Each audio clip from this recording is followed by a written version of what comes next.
that dark side is with me every day, all the time. So, and one example in particular that really gets to me is when I do human trafficking work and talk to victims or deal with victims of human trafficking, and I'm in disbelief about what people will do to others for greed.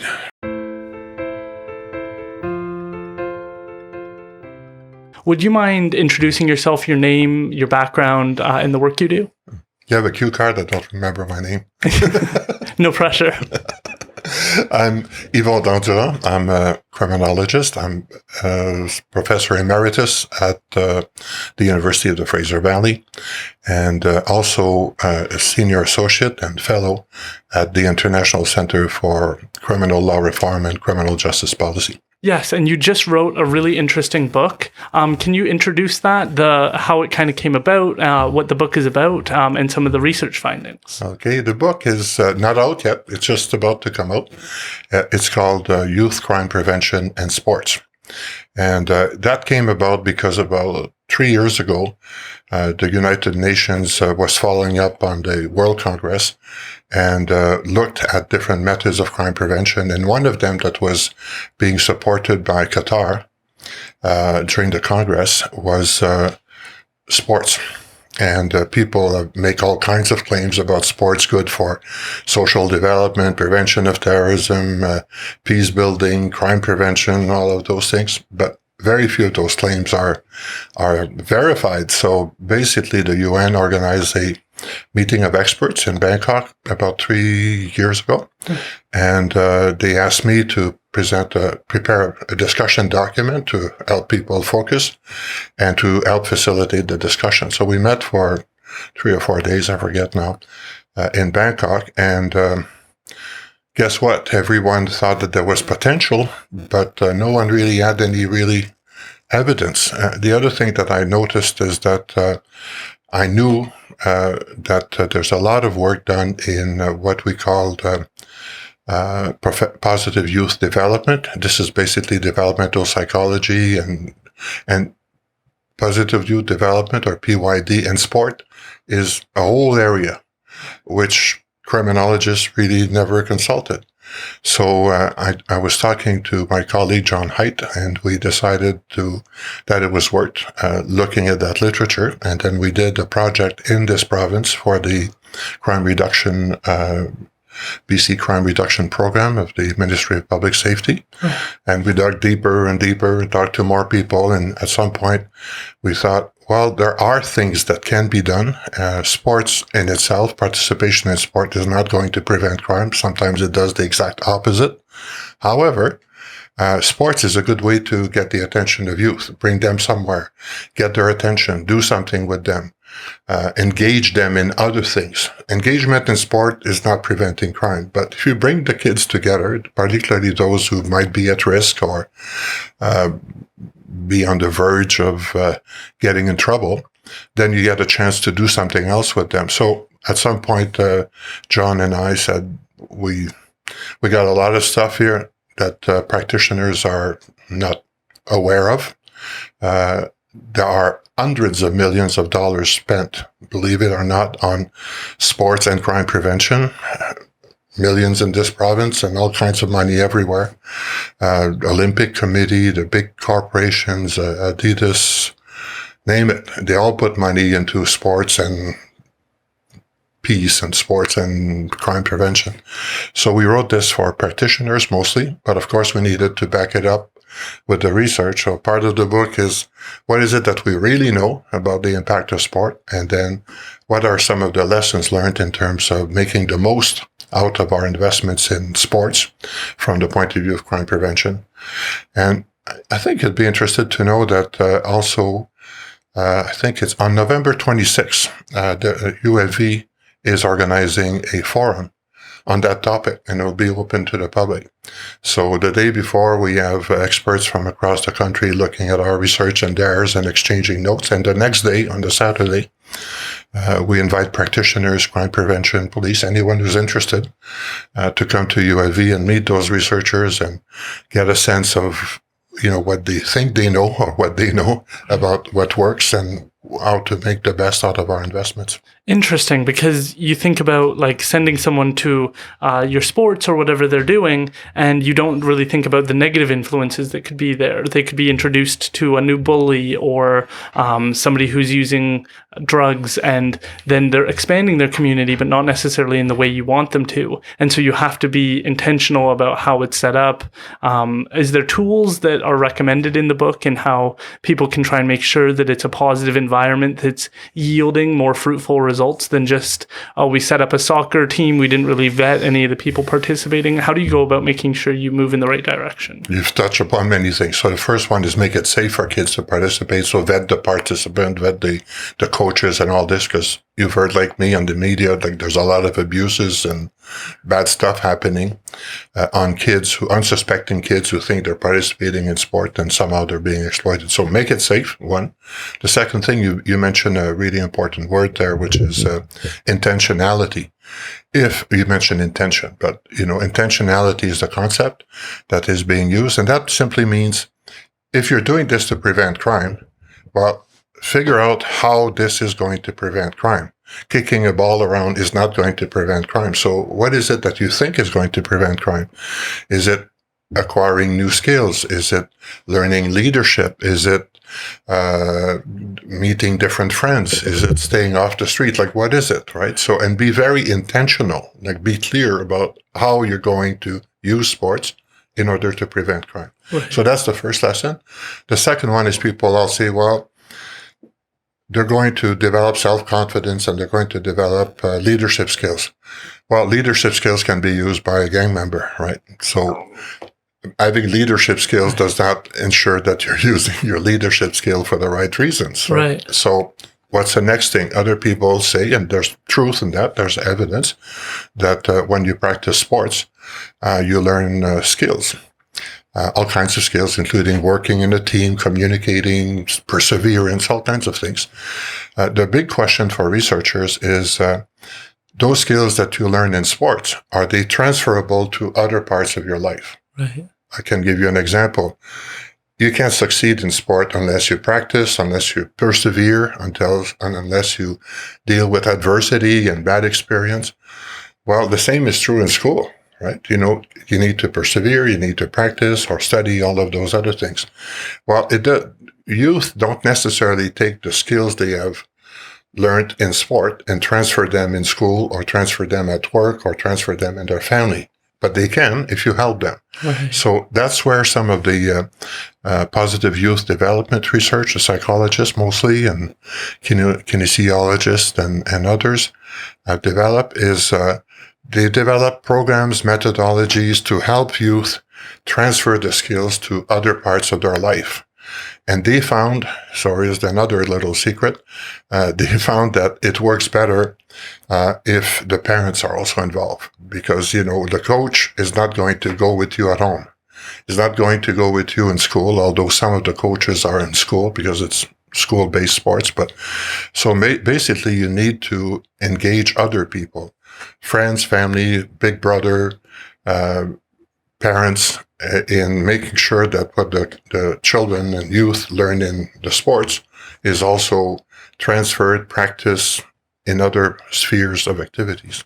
That's fascinating, because you do think of people who kind of fall in love with soccer. They want that to be their definition. They want to be measured only on their soccer skills. And then they go, yeah, I'm not going to be a mathematician, so who cares? Rather than taking, wow, I'm really good at overcoming adversity and I'm willing to push myself and really put my energy into this.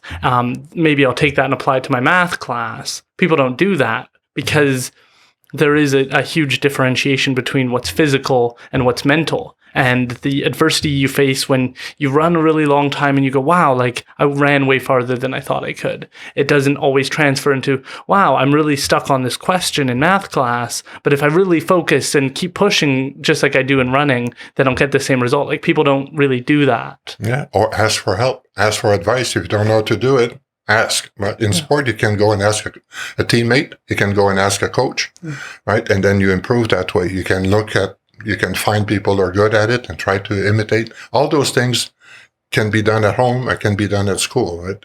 All of these things are transferable, but we cannot assume that the transfer happens automatically. It doesn't. We know that from all kinds of research. So you need to assist. And think, for instance, of there's hundreds of examples, but a kid in school who fails an exam and he thought he was going to succeed and he had studied better than usual and all this. Well, the parent, the coach, whatever, facing that and seeing that the youth is discouraged is, well, listen, the other day in sport, when you fell down and people thought it was game over for you, you picked yourself up and you went. Well, you can do the same now, right? Yeah. Do better the next time. Oh, same thing. Sports, my life, pick yourself up. Adversity happens on both. So you help them process that cognitively and emotionally so that they recognize the analogies between the two. And in the process, they develop confidence in their ability to deal with life, whether it's success or, because success can also be an issue, right? Or failure or anything, right? So it's a very nice, it's a medium. It's a wonderful place to teach things. It's not for all youth. Many youth are not sport or physical activity oriented. And the approaches is slightly different for girls and boys because their connection with sport is different and the type of sport is different. But it's a wonderful place. The researchers refer to that as sports as a hook. So you hook in the youth and get his attention and then work with them to try to make sure that whatever skills or lessons that he learns there is transferred to other parts. There's other elements of that, encouragement and motivation. And then we did interviews with coaches here in BC, and some of them did not have a clue, but many of them literally, it's like it was just a technical thing. I teach them how to kick the ball. Yeah, okay. And how was that a crime prevention program? Well, not my problem. But other coaches were totally. They understood. They understood that. They shared with us some of their own strategies, right, and tricks, if you want, to work with youth. And of course, you can't generalize because everyone finds a way to do it that agrees with themselves, their milieu, their environment, and there's cultural stuff. So, for instance, some of the programs that we've reviewed and interviewed, not reviewed in a scientific way, but looked at and interviewed some of the organizers and coaches were for Indigenous kids. And of course, it had to be around something that was meaningful to them. So one of the big ones was outdoors, canoes, this kind of sport. Yeah. Or it could be hunting, could be anything, different sports. So, and again, the sport was adapted to the youth they were trying to reach. Right. So, in England, it's boxing. And I visited a program in Thailand and it was ping pong. It's a big thing for them. Right. So you go to another program in Japan, there's a lot of martial arts.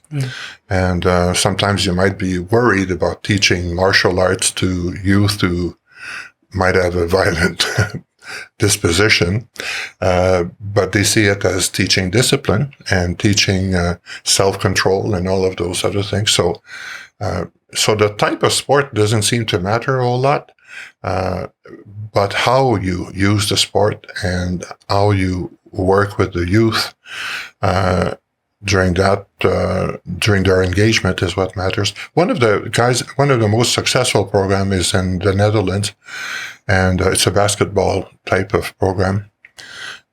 But the main coach there, the guy responsible for the program, basically was telling us it has nothing to do with basketball. It's about the food we eat afterwards. It's the meal we have after the competition or the practice or the whatever. This is where the real work happens. The rest is kids playing, having fun, winning or not winning, whatever. Yeah. That's not the real work. The real work is around that, Yeah, it takes something to be able to kind of come together, burn off some energy, and then be able to have a conversation I think the statistics are like people with their children only spend like 14 minutes of like quality time of like really, there's no distractions, there's no making dinner, really direct one-on-one, let's have a long form conversation. It's like 14 minutes. And then people miss out on that connection of explaining when the bully was unfair to them, or when they had a question that made them feel stupid, or whatever the challenges in their life are. When you don't have the space to share that, it's hard to integrate yourself as a person and figure out when something is making you angry. Because a lot of the time kids just act out. They don't explain, like, well, these were the 4 things that were going on in my personal life that made me decide to want to like have a temper tantrum or whatever it is. You need to create that space for them. And it sounds like that community is what you're talking about is key. An example that one coach gave me in BC was, one point is that very often you have to talk to the kid when they're ready. So yeah, it will happen during the pizza afterwards or something, but it may be 2 days later. So some of the coaches give their personal phone number. Now there's issues with that and you need to control that and all of this. But the idea from their point of view was when the kid is ready, I signal to them, I'm prepared to talk to you about this or refer you to someone else or whatever. But basically they let the youth contact them when they're ready. Right. Now, of course, if you are prepared to do this, then you need to put boundaries around this and all kinds of things, but it's totally feasible. And an example a coach gave me in this province was, a youth who comes into the practice late twice. So traditional coach, hey, you're late, doesn't that happen again? You're letting the other team members down, all this. And this may need to happen, as a sports coach for team purposes and all that. But at the same time, the coach was saying, you got to know that it's the second time. Maybe you should find out. Why are you late? Well, my bus is now, we've moved. My bus is taking a route now is much longer. It takes longer. I'm just trying to figure it out. Oh, why did you move? Without prying too much, how come you moved? Well, in the example I was given, my dad's in prison, right? Well, that's a significant event in the life of that youth. Up until then, he would not have disclosed that. Maybe he has nothing to say about it. That's it. Thanks. Maybe he has something to say. How do you feel about it? Well, So, use those opportunities, and it's in a sense a bit like exaggerate a bit here, but it's a bit like a therapist. People give you polls or basically a sign that they're looking for someone to talk and they're looking for support, they're looking for advice, whatever. Yeah. So coaches can do that. Of course, you have to decide how far you want the coaches to go, know that they know their limits. And also, they can't do it alone. So typically those programs, it's not just coaches who've been trained in coaching, it's teams with facilitators and others who play different roles, right? Sometimes psychologists and social workers, whatever it is. While you got the youth's attention, then see what you can do to help. And there's no magical wand there.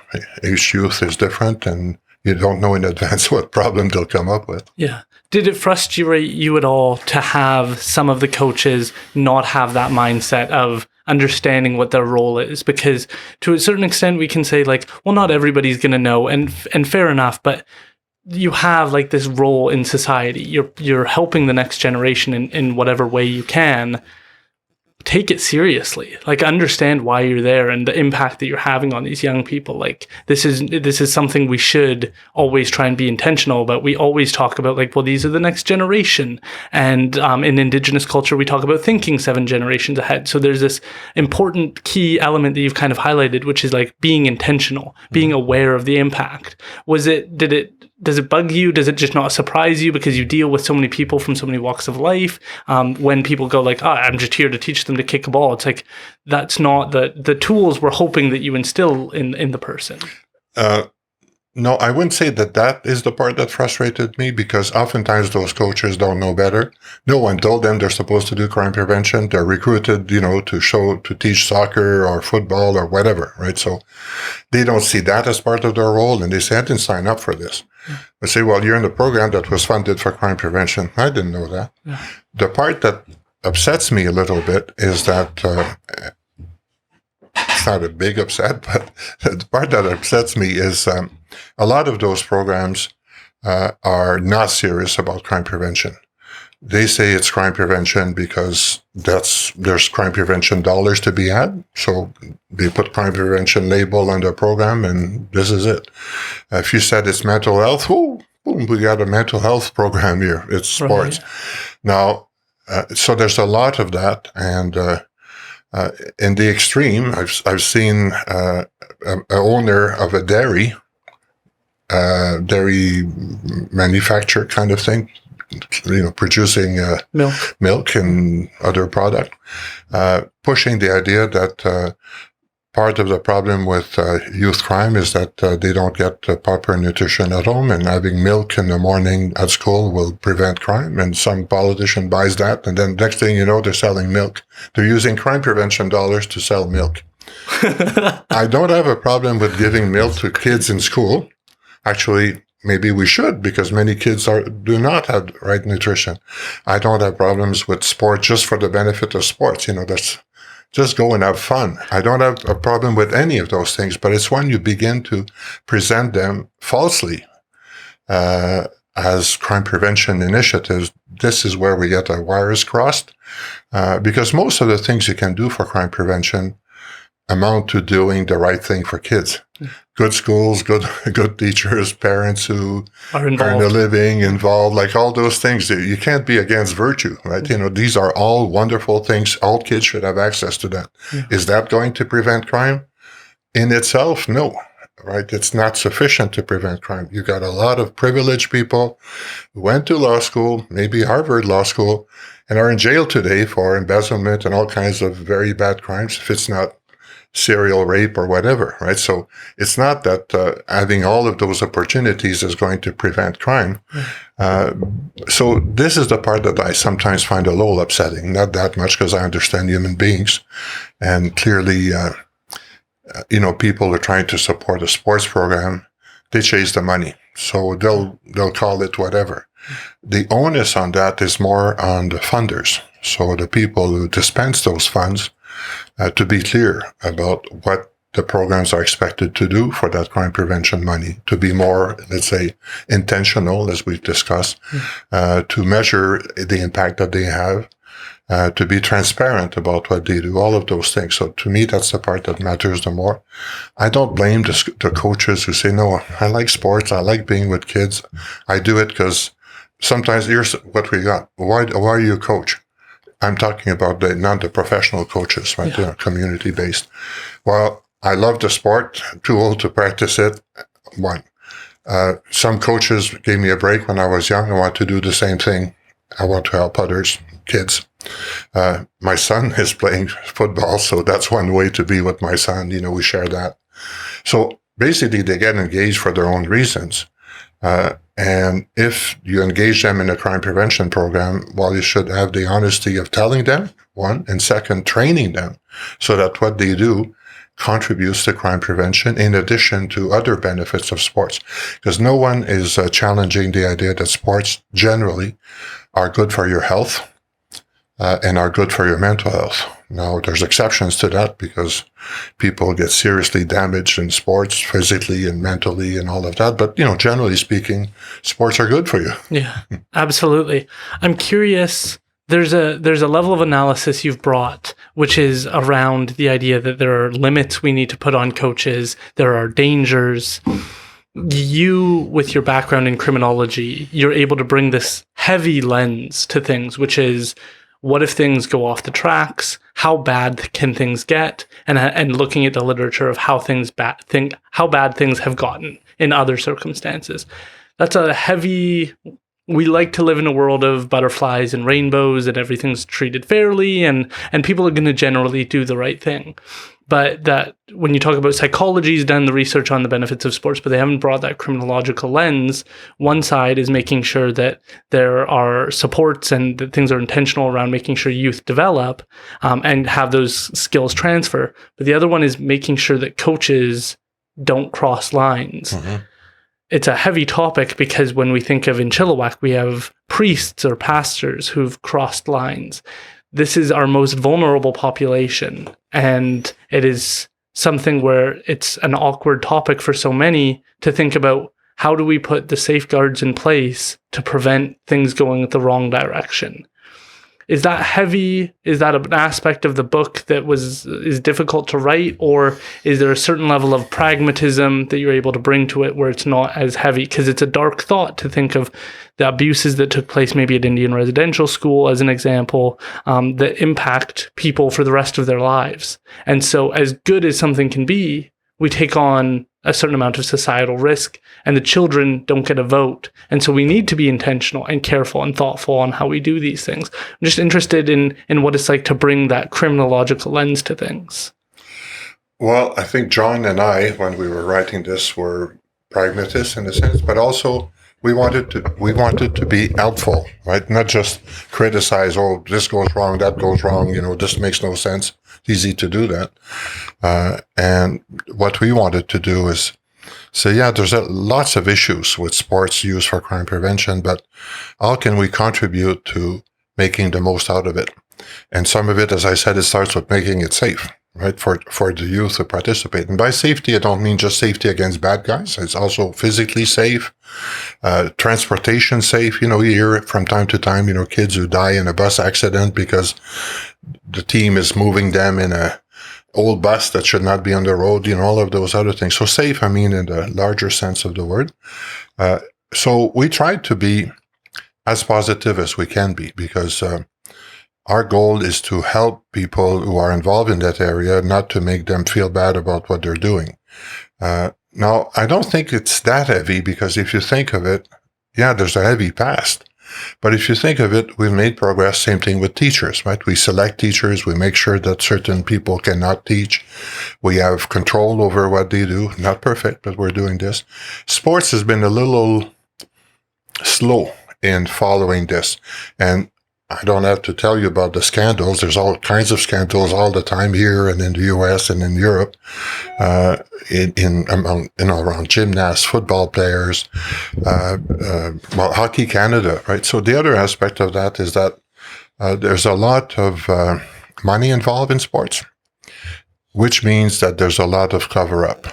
People who are involved in organized sports are really worried about their image. So covering up the abuses, the issues, is the worst thing you can do. It may only be one person out of 50 or 100. But if you're not addressing that issue and letting that guy to go from one team to the next and continue the abuse and all of that, then basically you're doing a great disservice. So the covering up is also a big issue, and I think people who follow sports a little bit, I've heard some of that with Hockey Canada and the federal government suspending its funding because of how they dealt with cases of sexual assaults. Actually, those cases apparently happen outside the sports activity. And that's another important distinction. There's safety within the sport, but there's also safety outside the sport. A lot of the problems that you see with team sports is not so much what the crazy things they do on the ice or on the pitch or whatever. It's what they do afterwards, right? The party time afterwards, the drinking afterwards, the sort of the attitude they develop that we're entitled, we're bulletproof, no one's going to stop us kind of thing. Encouraging each other to dare to try things that are not legal or dangerous or criminal. So sports bring youth together, and once they come together, well, who knows what happens afterwards. So it has to go beyond just what happens during the sport, has to extend to what happens afterwards. I'll give you an example if you're interested. When I travel in the rest of the country, mostly outside of BC, we in the winter we're oftentimes in hotels. I'm talking 3 stars hotel, more or less, or a little better sometimes in a small town. Guess what? In the winter, after rooms most of the night and weekends are occupied by sports teams, mostly hockey and all of this. I don't know if you ever had the experience, but it's not always pleasant. Like the kids are yelling and screaming in the corridor. They're throwing balls and things to each other in the lobby, all of those things. And you can tell that they're not well supervised. Right, so that's not what's happening on the ice. It's what's happening afterwards and all of those other things. And one of the things that comes out a lot is that very often the parents' own behavior is problematic. So on the sidelines, the parent who are yelling abuse at the members of the other team and encouraging their own children to be violent and all of that. And it happens a whole lot more than you would think. And it's hard to control that because these are citizens, right? And you can't take it on the kid.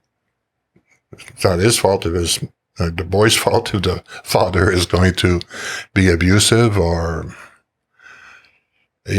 doing crazy things. So that's another aspect. It's the behavior of parents, and that is a big issue for coaches. When we say that to coaches, well, involve the parents, usually within the first 5 minutes, they'll say, yeah, but you get all kinds of parents, and some of them are really a lot of trouble. We're trying not to get them involved because when they get involved, it's all about winning and, destroy the other guy and, that kind of thing. And that's not what we want to instill in our youth. Yeah, that's a huge challenge around the level of involvement a parent wants with their child.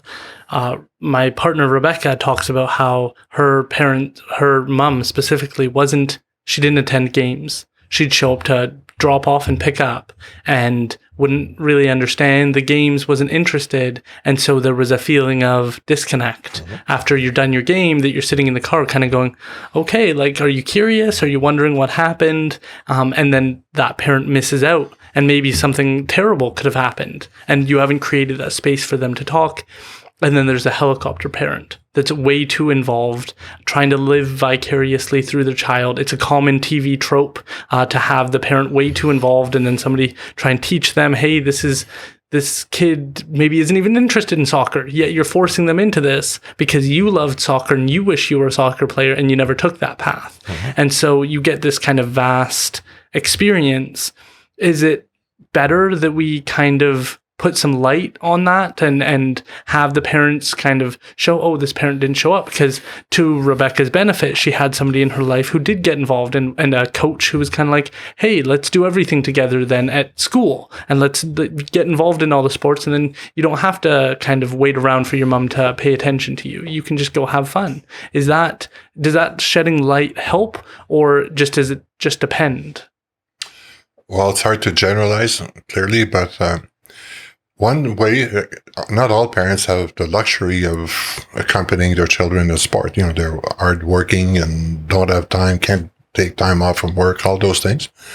But they have an alternative. They can try to find someone else that goes. They certainly can show interest afterwards, even though they were not there. They can communicate that interest all the time. They can inquire. They can do things. They can, when they have time, they can show their interest in other ways, watching the sport together with the youth, shopping for equipment, there's so many other things around sport that a parent can do if the parent is not capable for good reasons, right? Now, of course, there's also parents with 5 kids, like, where do you go? There's all of those possibilities. So it's not a matter of judging the parents who don't actually attend the games and participate. It's more helping parents engage in a way that's possible for them. And also importantly, explain to the youth why they cannot do more or why they cannot do certain things. So if you just don't show up, that's one thing. If you don't show up at a game and explain to the youth why, right? You didn't go and express that your interest, but, I just could not go, or I had to work or whatever.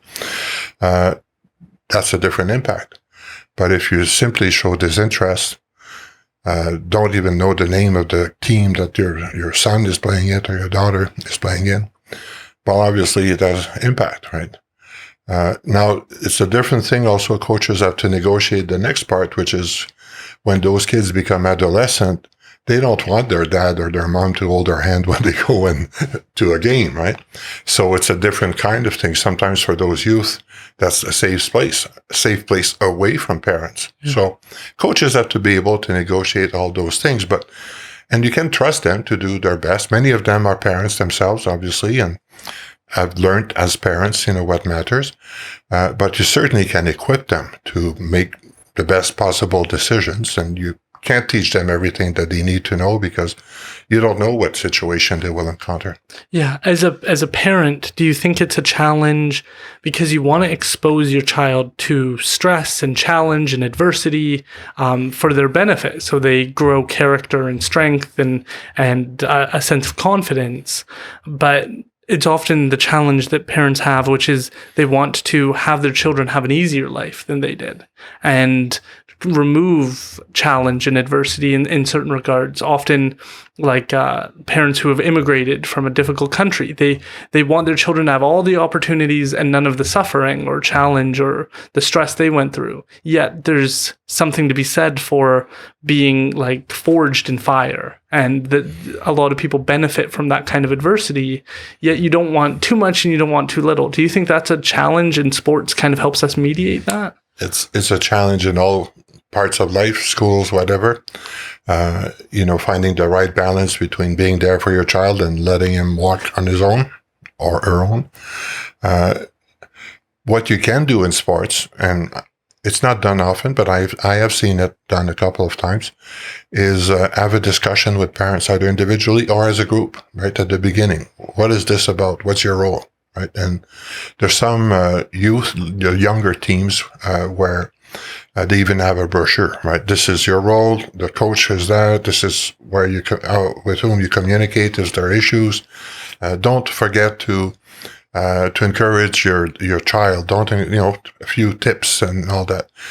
That's not enough, but it certainly moves parents, helps parents become conscious of what is their role and what they can do. A lot of parents mean well, they just don't know better.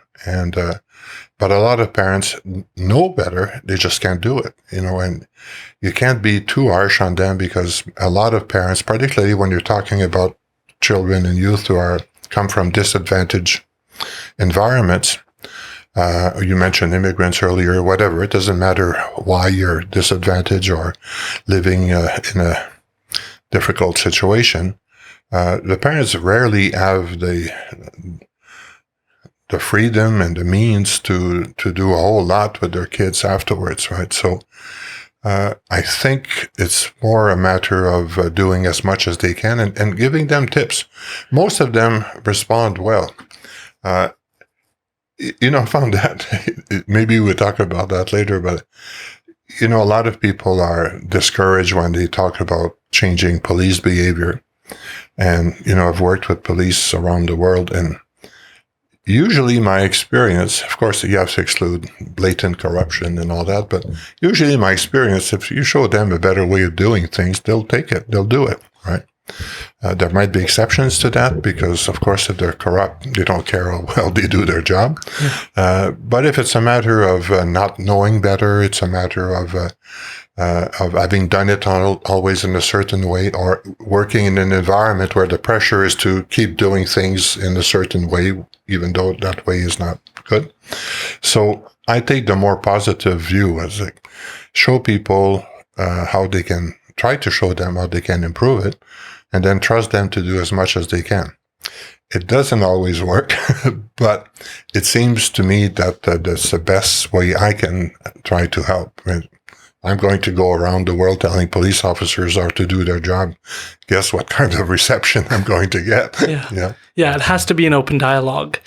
You are one of the most popular professors at UFE in the criminology department. You're well known.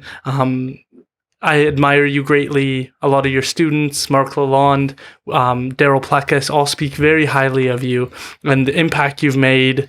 The energy that you bring to certain topics is very accessible. You make complex topics seem so simple in how you. What is your origin story? Where did this all start from? What is your background? When did criminology come into your radar? Tell us that background. Okay. Well, I'm about to celebrate 50 years of engagement in criminology, in education. So with a few breaks in there. So there's a whole bunch of things there. But I started teaching very early. And here's a little story that people may like. When I went back to teaching at university, I went back to, after studies, to the same university I had started with. And one of my former professor, was there. And really, I had nothing but contempt for that guy. He mistreated the students. I don't mean physically, but, in terms of disrespect and all of that. And he was not even competent. He had given up trying to stay competent. Well, of course, won't mention his name. So after a while, we're colleagues now, right? So staff meeting and sometimes group lunches, can't avoid him. He's right there. So at some point he stopped me and he said, I know why you hate me. And I could tell you why you have contempt for me as a professor. He said, I fully deserve it. I know why. I'm too advanced in my career. He was in his 70s. He said, I'm too advanced in my career to change things. But he said, I know when I took the wrong turn. And he said, I'll give you a little gift. And remember, this is not a guy I trust or like, right? So he said, just put a little bell in the back of your head. And when you catch yourself, and that day will come, where you feel contempt for the students or disinterest in your student, and you're telling yourself, oh, life would be so wonderful without students, kind of thing. He said, the little bell will ring. And then you got a choice. Either you change your attitude or you leave. Okay? About 8 years later, I'm still teaching. One day, and I've got tenure, life is good, right?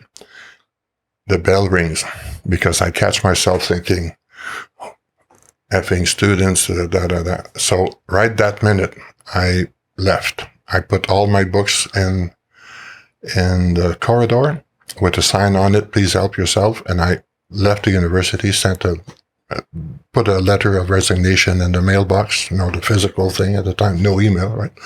Where was this? University of Ottawa. Okay.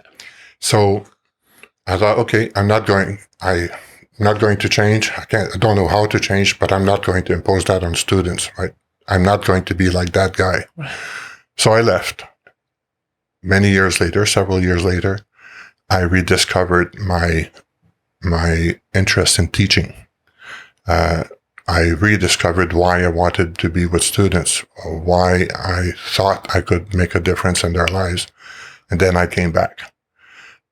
So I made a conscious choice at one point to say, if it's not all based on respect for the students and wanting the best for the students and devoting yourself to student learning, then go and find yourself another profession. There's plenty of things to do. You're a talented guy. You can do other things, right? So I actually left and eventually came back. So the point of my story, it's a little colorful, obviously. But the point of the story is it starts with being genuinely engaged in trying to help students learn in their own way, right? I fail as often as I succeed. I'm not saying that I have a perfect recipe for teaching, but I always try to put myself in the shoes of the student. One. Second, I don't focus only on the bright students. I focus on those who seem to have harder time. So that's why when you were my students, I didn't focus at all on you because I knew you were going to make it. I was about to put myself in the second category. No, you were in the. So that's one thing, because everyone likes to teach a student who gets it the first time and is promising is going to be your successor in academia. Well, it's a lot harder to deal with the students who are struggling for all kinds of reasons, personal and background, all kinds of language, culture, all of those things. So that's where I have been. And I always say, when my colleagues ask, I basically say, make it fun and try to explain as much as you can how it is relevant to each student. Like, why should you want to know that? Like, why should you listen, right? So the why question needs to come back all the time. And that works with students who are very well, students who are struggling, students who have attention, lose attention and all that. Sometimes the brighter students say, hey, I'm tired of listening to you saying the same thing, but I'll repeat it until everyone in my classroom's got it, right? Yeah. So this is just my style, and I quite often, honestly tell you, it works some of the time, not all the time, but that's the best way of trying that I know of. You and Darryl share this immense respect for other people. This no nonsense, no wasting people's time, no patting yourself on the back kind of attitude. I was just trying to refresh and prepare. You and Darryl are close, so I was re-listening to that interview, specifically the part on how he approaches students, because you have a similar ethos when you look at people. And it might seem obvious to some people, but this idea that you show respect for them, you try and encourage them, you listen to them, and you treat everyone, despite limitations in one area, or like that they're not the best writer, but maybe they're a great speaker, treating everyone equally and not looking like other people, like the janitor is less than you. That's something that I think a lot of people feel around academics, is there's this sense of like, once you understand how a nuclei works, well, if you don't get that, then you're not on my level. I have all this deep knowledge. It happens a lot in law where we go, oh, you don't understand the Gladue decision? Well, you just don't understand the world then. And we get kind of high on our own horse. And individuals like you and Darryl and John work very hard to build students up and not look at anyone like they're less than because they didn't get an A on the paper. Where does that come from for you? I asked Darryl this, and he said it's been since he was in grade 1, it was just always how you look at the world. Is this something you have to sort of practice? You mentioned that you started to feel that, and then you said, hey, I know I need to step back because I'm not going to respect the students. That kind of value to an ethic is not always common. Some people, as you saw, the professor doesn't do that. So where does that come from for you, where you say, I'm going to draw that line there, I don't want to be that person? I'm not exactly sure where it comes from, but, there's a little part of my life, a short period, where I worked also as a parole officer, as a helping profession kind of thing. And I tried to mix the two, because everyone needs help in one way or the other, and students only need help learning. And I always start from the premise that I'm not going to do the learning for you. You do the learning, I will try to help, right? I don't even think the lecture is the most important thing. I never thought that. Sometimes students hate it when I get them to work because more work, more group work, another paper, another this, another that. But I always think that's the best way for them to learn. In terms of practical tricks, I'm going to return the ball to Darryl, because when I arrived at UAV, I had never been teaching at the undergraduate level. Well, I had, but in a very short period of time in Quebec. And when I started at UAV, my pitch was more graduate student, masters, that kind of thing. And I observed Darryl and shamefully copied things. And Darryl, was a very generous guy, said, oh, this is what I use, and you take it, right? Or I've got 3 examples. You want them? It was exactly like that. So I learned a lot of tricks from him. But we started from the same place. We started from, our job is to teach, to help students learn, take them where they're at, and try to find the talent in every one of them and motivate them, because a lot of them arrive after they've been kicked around in the education system, and their self-confidence as learners is pretty low. They may hide it, they may pretend that they know it all and all this, but their sense of self-efficacy as students is low. Once you have a few years of experience, you recognize those students really quickly. And so you find ways to engage them, to motivate them, to, get them, repair the damage that was done. And I mean that literally, because certainly you're at UAV, a lot of the students we get in first year have had a pretty rough ride in the high school level. Now, in some big universities, that's not a problem, because they only take those who succeeded at the high school level, the top 10 or whatever. At UAV, it's an open access university. Very difficult to not be accepted at UAV if you want to go, right? So you get all kinds of people who come, and maybe pressure of the parents, or they have a dream, but they don't know, and very little confidence and very little tools. They haven't learned to learn. So you've got to take them where they're at. Darryl and I had another thing in common, which distinguishes us sometimes from other professors, which is we just love catching students in the first year, right? Help them. This is where you help them get on a path that's going to be productive for them. It's harder when you catch them in year 4 when they're about to leave, right? So we always put a lot of our efforts in the first year. Right.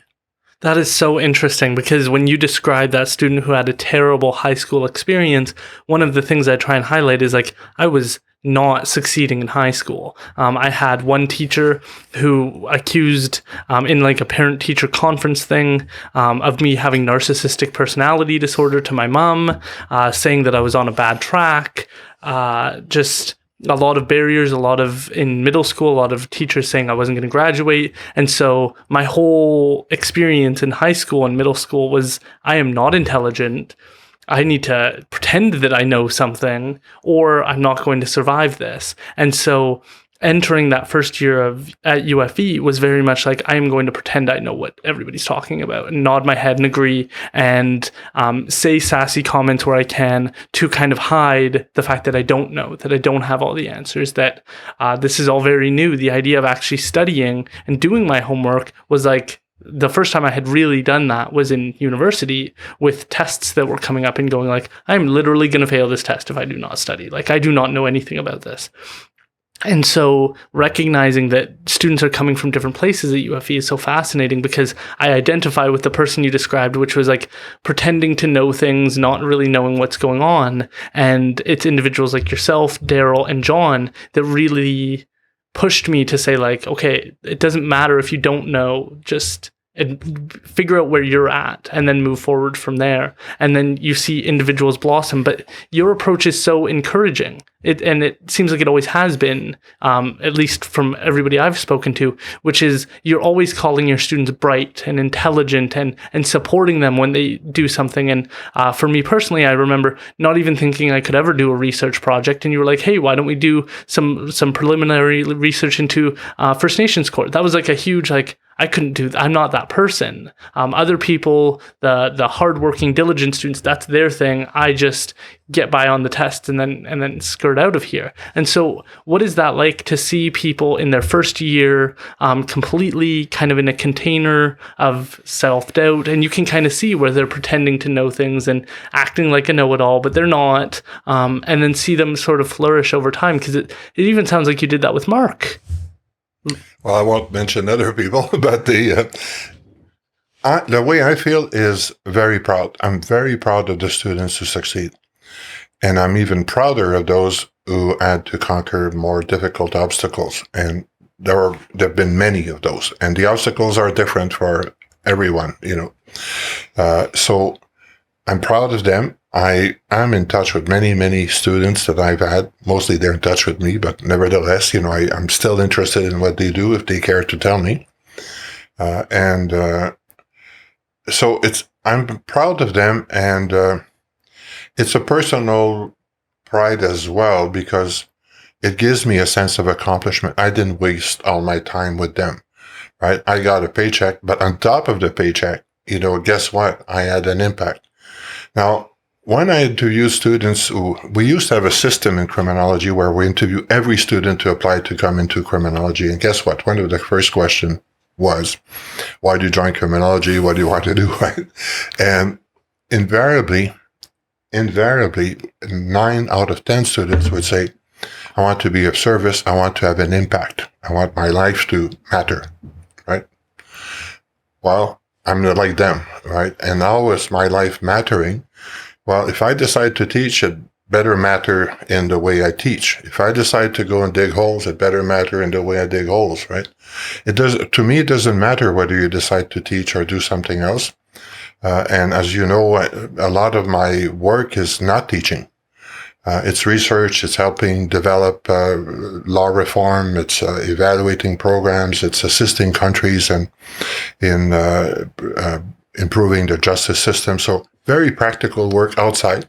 If I can involve students, I do, and I have many times in my career. So it's not the only thing I do, but when I'm teaching, I want to be 100% teaching. In other words, it's what the coach would tell you if you played soccer or hockey, give it your 100%. Well, it's the same thing. But it depends on how you define the 100%, right?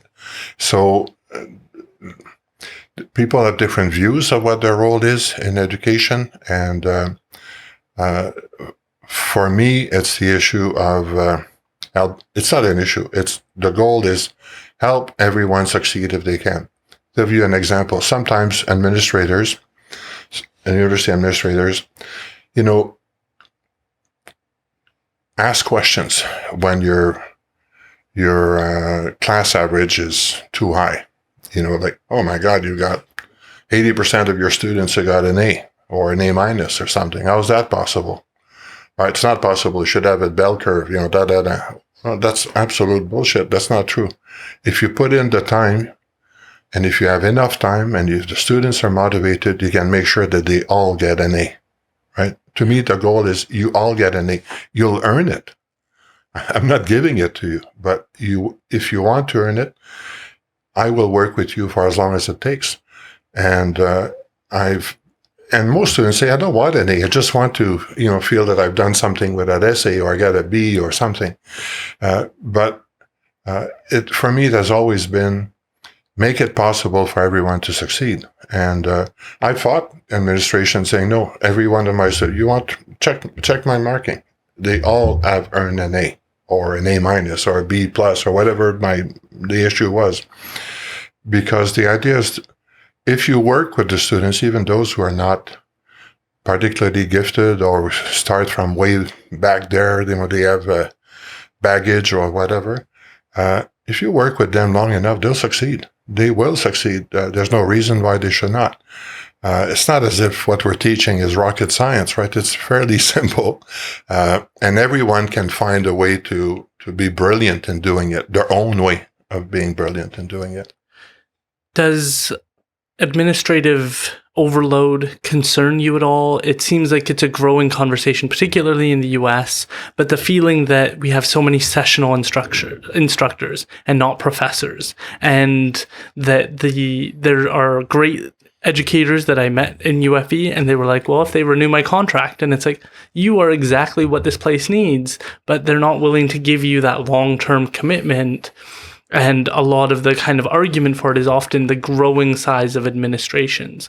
As you've been able to step back and kind of see, Darryl on the podcast talked about how he would ask for approval later. He would make a deal with the police department, have a plan around research, and then go to the administrator and say, hey, this is what we got. And then he said over time, it became more and more, you need it beforehand. We need this document beforehand. We need this information beforehand. So we have all our ducks in a row.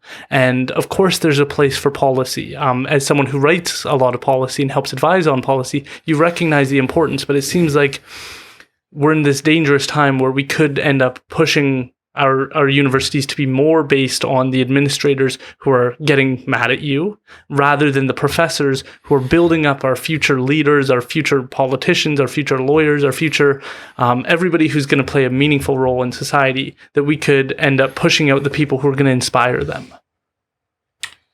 Well, it's a big question. As you know, I have been also an administrator, and the trend that you explain, that you trace, is something I lived. When I became dean, the first time I became dean, which is quite a few years ago, they added a chair at senior management, and that was chair number 9. Right. So there were 9 of us managing the whole university, from the parking lots to finance to every program. While today, if you brought all the equivalent of that, you'd have like 60 people in the room or more, right? Now, of course, part of it is because the university has become bigger. It has become a university because when I joined, it was a university college, and I went through, as an administrator, I went through that transition to university. So there's that. There's also sometimes, I think, faculty members in particular have to, forgive the expression, but grow balls, right? You have to sometimes speak to power and affirm your position for things that you believe in. And I don't think that always happens, for all kinds of reasons. Some of them are intimidated, some of them are too busy, whatever. There's all kinds of reasons. I'm not judging so much as I'm saying, well, it's a two-way street, right? The administrator is, if you leave a vacuum, you're not engaged, you're not vocal, you're not doing things, guess what? The administrators are there full-time, all the time, even when you're on holidays, and they'll take over, right? So that's the way it goes. There's also, of course, there were requirements. So what Darryl describes for research, not so much for teaching, I was the first dean of research. So I had to start putting rules, because before me, it's like, whatever, you do research, whatever, you're on your own, right?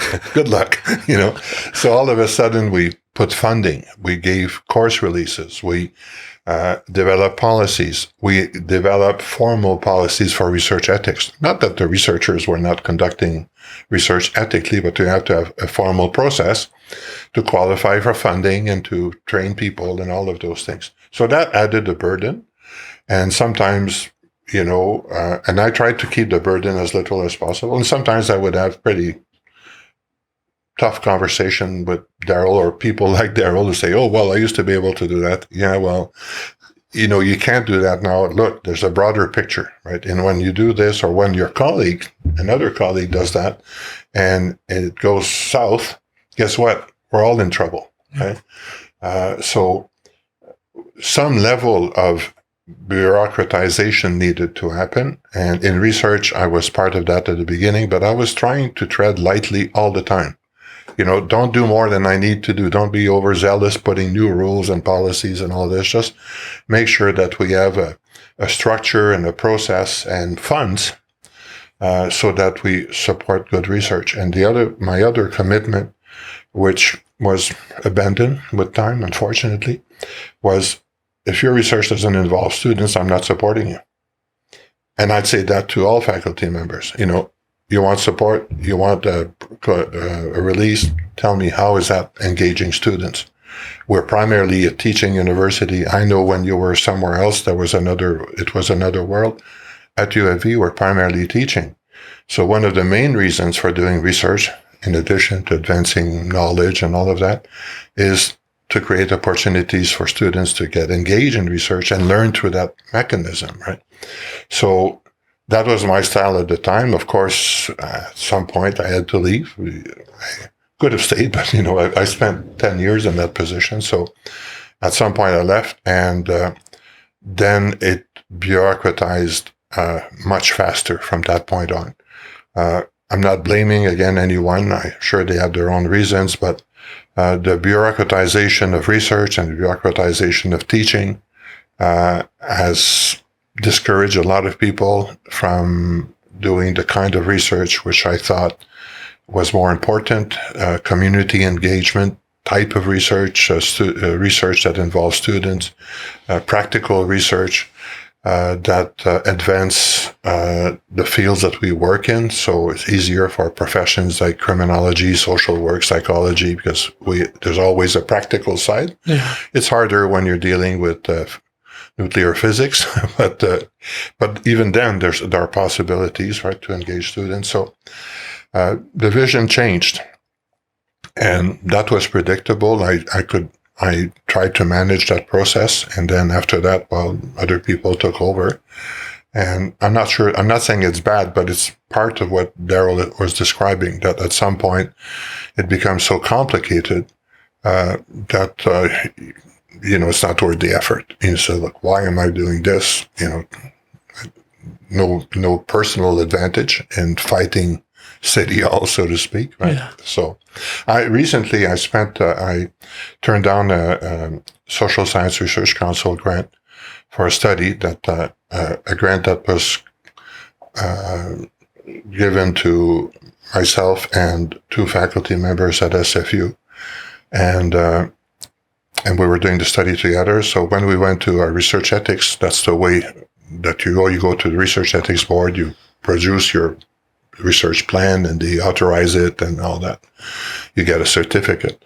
But then we had 2 universities, and the universities were, UFV was good in this, but the 2 universities were fighting over how many copies of what and at what time and at what, so basically I said, return the grant. I'm not doing this. I'm not interested in that kind of bureaucracy around a very simple study.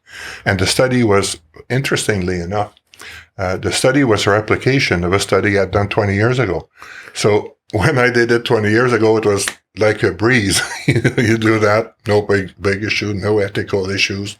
Everything went fine. I tried to do the same study with more money and very good colleagues 20 years later, and it becomes a nightmare. So I thought, well, I'm getting too old for this. I'm not doing it. Yeah. Luckily, one of my colleagues continued with the study, so it's not all lost. But I think it's the point that Darryl was making. It's at some point you just strangle the enthusiasm and the motivation of faculty members, because when you have a teaching load of 7 courses a year or 6 or whatever, depending on the faculty, if you're going to do research, you have to sacrifice some evenings and some weekends and a bit of your holidays, because it's not going to happen as you're dealing with a whole group of students and managing all of those courses that you're teaching and all that. So you can only do so much when you're teaching in a university like UFV, which is primarily dedicated to education, right, to teaching, as opposed to research. Yeah, I find grades is it's an area when you're in it, when you're in school, you have an immense amount of stress around the grades that you're going to get, how it's going to shape opportunities in the future, what doors it's going to close if you get a C- on this exam, whatever it is. And then on the other hand, it's 20 years down the road, who remembers what grade you had? And I'm just interested in your philosophical thoughts on what is an A? Is an A somebody who went from, they couldn't form the sentences properly, they couldn't explain in a thoughtful way the points that they were trying to make, have a proper introduction to say, this is what I'd like to discuss. Over the next couple of sentences, I'm going to talk about A, B, and C. A, B, and C relate because of this reason. And then they go, A, this is what A is and how it functions and how it relates. B, this is how it functions. And then in conclusion, this is why this information matters. This is how A, B, and C fit into everything. And hopefully you have a better understanding. Taking somebody who can't do that, who's all over the place, and they've got a part of an introduction, and then they're explaining this third point that they're trying to make, and nothing makes any sense. But then taking that person, and then in the first kind of part of the course, they do that. And then at the end, they're forming a proper essay. That seems like an A to me, because wow, look at your professional development, your ability to communicate clearly. But often it ends up being whoever checked X boxes is the A person. And then you can pretty consistently get an A throughout. But you're not challenging yourself in the same way, because maybe you have a really, Marc Lalonde's paper that he made me do, it was 15 pages, and it's I've never thought 15 pages of things ever in my life. And so having that first kind of experience was a real challenge, because it's I have to do so much research in order to be able to have 15 pages worth of thoughts that's going to take a long time. And so in that process, I learned how to research, the basics of how to find a reliable source, how to synthesize the information. In your first year, you're super guilty of reading the intro of the paper and then going, oh, I understand the paper because I'll just take what the intro said it was about and then apply that. over courses that teach you about how to read statistics, you start to look at the methodology and go, did they have a good methodology? What does that look like?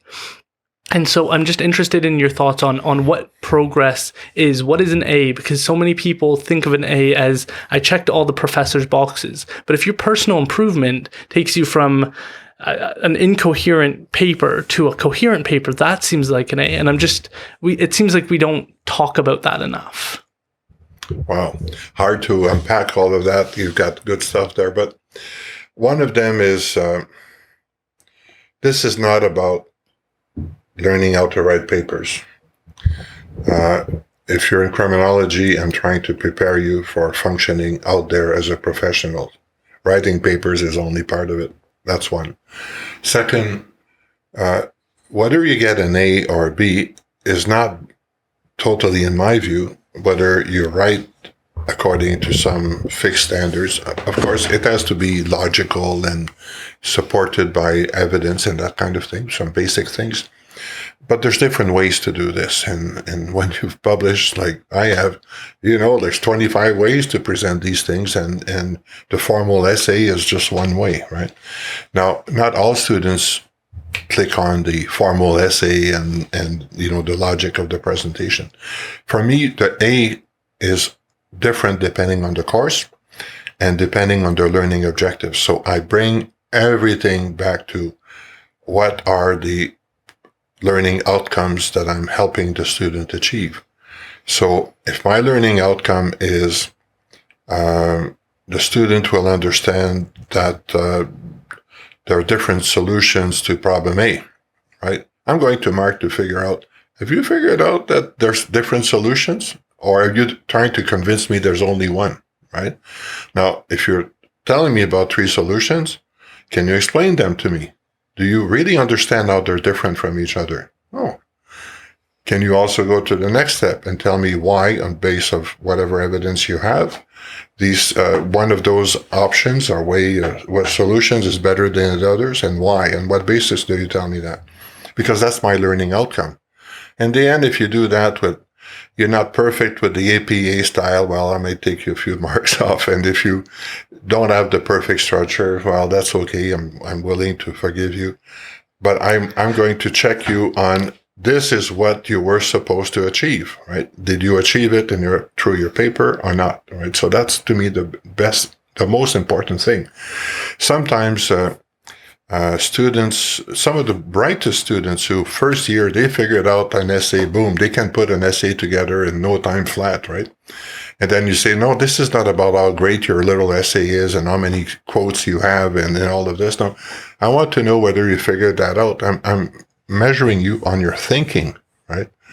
So that's one. The other thing for me, and I know that you know because you've been around me, but if a student comes with a C- and say, I don't know why I got a C-, I don't know how to get a C+ or a B or whatever, I'll sit with that student and I'll teach and I'll work with him until they can do it to a B. Not only that, but I will erase the C- and say, let's work together until you get an extension and work until you get it. Do you know how many students take me up on that? Not very many. Not very many, because many of them just want to coast through, right? As a teacher, you respect that. Okay, that's all you want from me? Well, I'm not going to force you. But always be alert for the student to say, no, I want to be better. And the word gets around, like for some of the instructors you've mentioned and others. I've had students many times coming saying, I had a paper with Professor so-and-so or an exercise with Professor so-and-so, and I got an A. So, well, that's good. Good for you. Congratulations. No, there's no feedback. He did not tell me how to improve it, how to take that to an A+. I don't know whether I just got lucky or whether I got the right thing, which part was right, which part was wrong, right? The feedback is not a letter grade. The feedback is engaging with the student product and saying, this is the good part, this is the less convincing part. This is not exactly what I asked you to do. Can you do it? Oftentimes I would ask the student, say, well, you had the whole thing, but that part is really weak. Do you want to rewrite those 3 pages before I mark it again, right? Again, many students took me up on it, but many said, oh, no, it's okay. I'll settle for C-. I'm good. That's so funny. One of the biggest experiences I had from going to UFE and being in the criminology department wasn't any one class. It was the criminology room. It was a room where we would go in with our assumptions, our presuppositions about how the world should be, what it is. You'd learn about a problem like the overrepresentation of Indigenous people, and then we'd sit down and we'd start trying to figure out what the right answer to address it is. That is where I feel like so much of my learning took place. How to disagree with a person, how to make articulate points, how not to have that ruin a friendship, how to navigate disagreements because they're legitimate disagreements about how do we improve what's going on. And I find that has somewhat and this is going to be a bold statement to a researcher, immunized a lot of my peer group who was a part of that from polarization. Because we get really deeply how complicated people are. You'd be sitting and talking to someone about the proposed solutions, and they just couldn't disagree with you more. But then you go have lunch after, and you recognize that it's about this. It's very much like the Bugs Bunny. You go to work, you disagree, and then afterwards you're fair and you're reasonable. But it's about the issues, and we learned through that, I think unconsciously, that we are not our thoughts. These are perspectives we have, lived experiences where we feel a certain way about an issue and we think that it should be addressed this way because it would make us and our childhood experiences better. But through that environment, it felt like we just had an opportunity to disagree in a healthy way. Seems like that could be lacking in some regards. I'm interested because I'd see you'd walk through, you'd hear the spirited kind of debates going on, and you'd always walk away with a smile. I'm just interested, what are your thoughts on that? What are your thoughts on the role that plays in people's ability to communicate and where we are? I think that's probably the most important part is the work that students do on their own or with each other. And with each other is better because people are more or less at the same level, same age, same experience of life, all of those other things. So that work is really important. It's where most of the learning takes place. Most of my courses involve group work, and a lot of it, and not just, big paper at the end, work in a group, because that doesn't do anything. One person takes the lead, the other ones go for breakfast, right? It's forcing people to have that kind of interaction, engage, fight, present it in class. Not just one guy, the star person presenting it on behalf of the group, but all of them.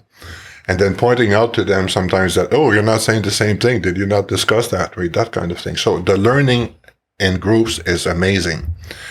And also, particularly if the learning in group then returns to the class as a whole, either virtually or in person. And then you have that discussion and a clash of ideas and all of those other things. So I think this is important. The caveat is that a lot of students haven't learned to work in groups in high school.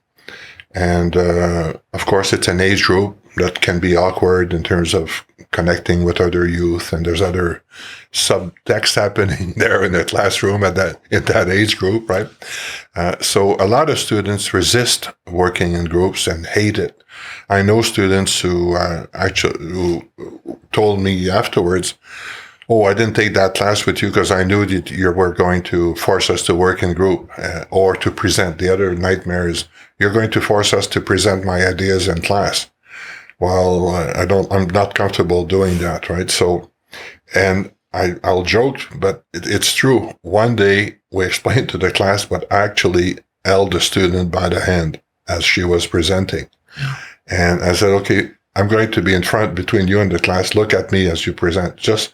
You gave me an excellent presentation. Now there's no reason you can't repeat it in class. So just pretend there's nobody else there. Just talk to me while I'm there.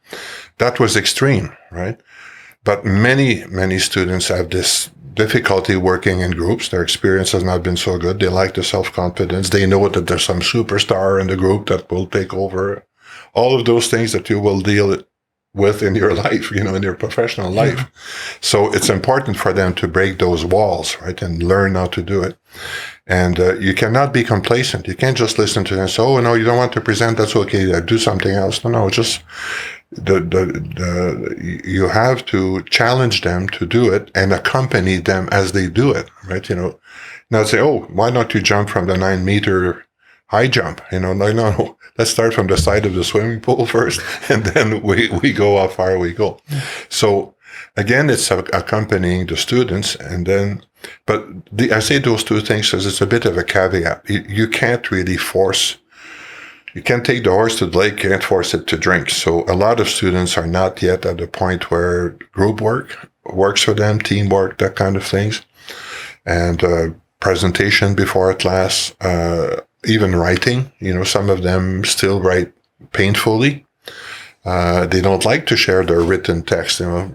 They don't have a choice to give it to the instructor. But you say, "Can I share it with your colleagues?" The answer is no. This is my text. Yeah. And you know why? It's because they don't feel confident, right? So working with this is part of teaching. This is okay. You don't feel confident. What would it take for you to be confident? Do you trust my opinion? I'll tell you what's strong, what's not strong. Let's work with that. Yeah. That's so interesting because you see all different people's dynamics kind of taking place and the challenges people have. It seems like confidence is so lacking. But have you seen, from your perspective, a growth in polarization? As someone who's used to disagreeing on very important topics, like some of the topics I hope we can dive into is like cannabis, the challenges with human trafficking, organized crime, like not small issues. Yet it seems like we have trouble right now as a population disagreeing on silly things. It seems like we can't even get on to the substantive topics right now because we're getting stuck on trivial issues rather than the substantial challenges facing us today. Have you seen an increase in that, or what are you seeing? Well, I have to guard against the angry old man syndrome that, in the good old days, none of that happened. That's not true. There was a lot of that crap happening, polarization and all this. But I think it's taken a different turn today. And you see it also in the classroom because of the social media. People enter their bubble and stay in there. So part of the role of the university, the classroom and all that is to force people to think outside their bubble. And I'll take that as a segue to another point of teaching for me, which is sometimes I wish I would teach something different like nuclear physics. Why? Because when I teach youth crime, organized crime, sentencing, whatever, everyone enters the classroom with an opinion. They know what's wrong, right? So part of my work is to challenge that. I call that shaking the atoms loose. Make room in the brains of the student to think about this differently. If they're going to stick to their opinion, and I don't want them to accept my opinion. I just say, no, it's not that I know more, but, open your mind to different possibilities. Let's talk about those, right? Or let's consider the facts, or let's consider the evidence and all that. So very often students in criminology, particularly, enter the classroom with views of what the problem is, right? Too much of this, not enough of that, whatever. And it's hard to get them to let go of that, create room for new ideas, for a different perspective, for approaching the issue from a different place. So one of the ways to do that, of course, is to try to persuade them. Sometimes it works, sometimes it doesn't. Another way is to use the group, because other people in the group will come with different biases, different views. So let them work it out, right? Give them a challenge to try to find common ground and that kind of thing. Now, sometimes that works, sometimes that doesn't work, but it's really a matter of when you talk about the polarization. I sense now, and I don't know if I mentioned before, but at this point I'm not teaching anymore, and I sense that the positions that students adopt, ideological and others, are really far more rigid, far more difficult to challenge, and therefore it's more difficult to create a space where the frank discussions can happen. The other thing I'm afraid is that because the situation is polarized, there's a lot of self-censorship. among educators. I'm not going to talk about this because someone's going to call me racist or call me this or call me that. So there's a lot of faculty, and I don't name names, and it's not particular to UFV, who basically have retreated into a safe space. I'm not going to challenge students on anything because I don't want to be canceled. I don't want, my opinion, my view may not be that what is currently in trending on social media. So I feel also that not only is there the polarization, but there's less of a tendency for professors, instructors, practicum supervisors, everyone involved in education, less of a tendency to challenge those things because they don't feel safe doing it. And I don't mean imposing their authority. I know better. I've got 3 PhDs. I know better. This is not what I'm talking about. It's like, let's have a discussion openly. Like, tell me what your facts are. Tell me what your evidence is. Tell me why you think that, right? Let's have that discussion. I feel that it's a little more difficult for faculty members to do that. And whether it is or not, I can confirm, because I talk to many faculty members, that they think it's more difficult. Yeah. I don't know if it's more difficult because how do I know? But I know that they think it's more difficult, and therefore many of them don't dare push the envelope because why? Like who's asking me to push the envelope? Like, why am I all of a sudden being in charge of challenging the students? The main thing now is let the students believe what they want to believe, right? Yeah. So that to me, that is a concern more than the polarization. There's always some polarization, but perhaps one can argue, and I think it would be fair to say that polarization is getting worse, and because of social media and because people basically enter a bubble that, without even knowing they're in a bubble, most of them, and can't find a way out. It seems like it's tougher right now to fall forwards. Like, you're going to make mistakes. I'm certain that I had positions in my undergrad that were incorrect. And if I looked back on them now, or if somebody said, hey, you said this thing 5 years ago, 7 years ago, what are your thoughts? I'd be like, I was wrong. And it wouldn't be something that would devastate me. But when you have, it seems like we've kind of evolved, because from my understanding, when like John Haidt and people were in school, you were intimidated by the professor. My goodness, to go into office hours, by John's kind of story, it was, what are you doing here? Who gave you the right to just walk into my office? Like, it was a very, the professor is at the top of the hierarchy. You don't bother them. You don't waste their time. And then we have this golden period where, come, ask questions, learn, let's have an open dialogue, let's challenge preconceived notions, let's dive into all of it. This is what I'm here for. This is what the hour and a half office hours is here for. Let's do this. And now it seems like we're in a time where people are really concerned about offending people, miscommunicating, being wrong on an issue.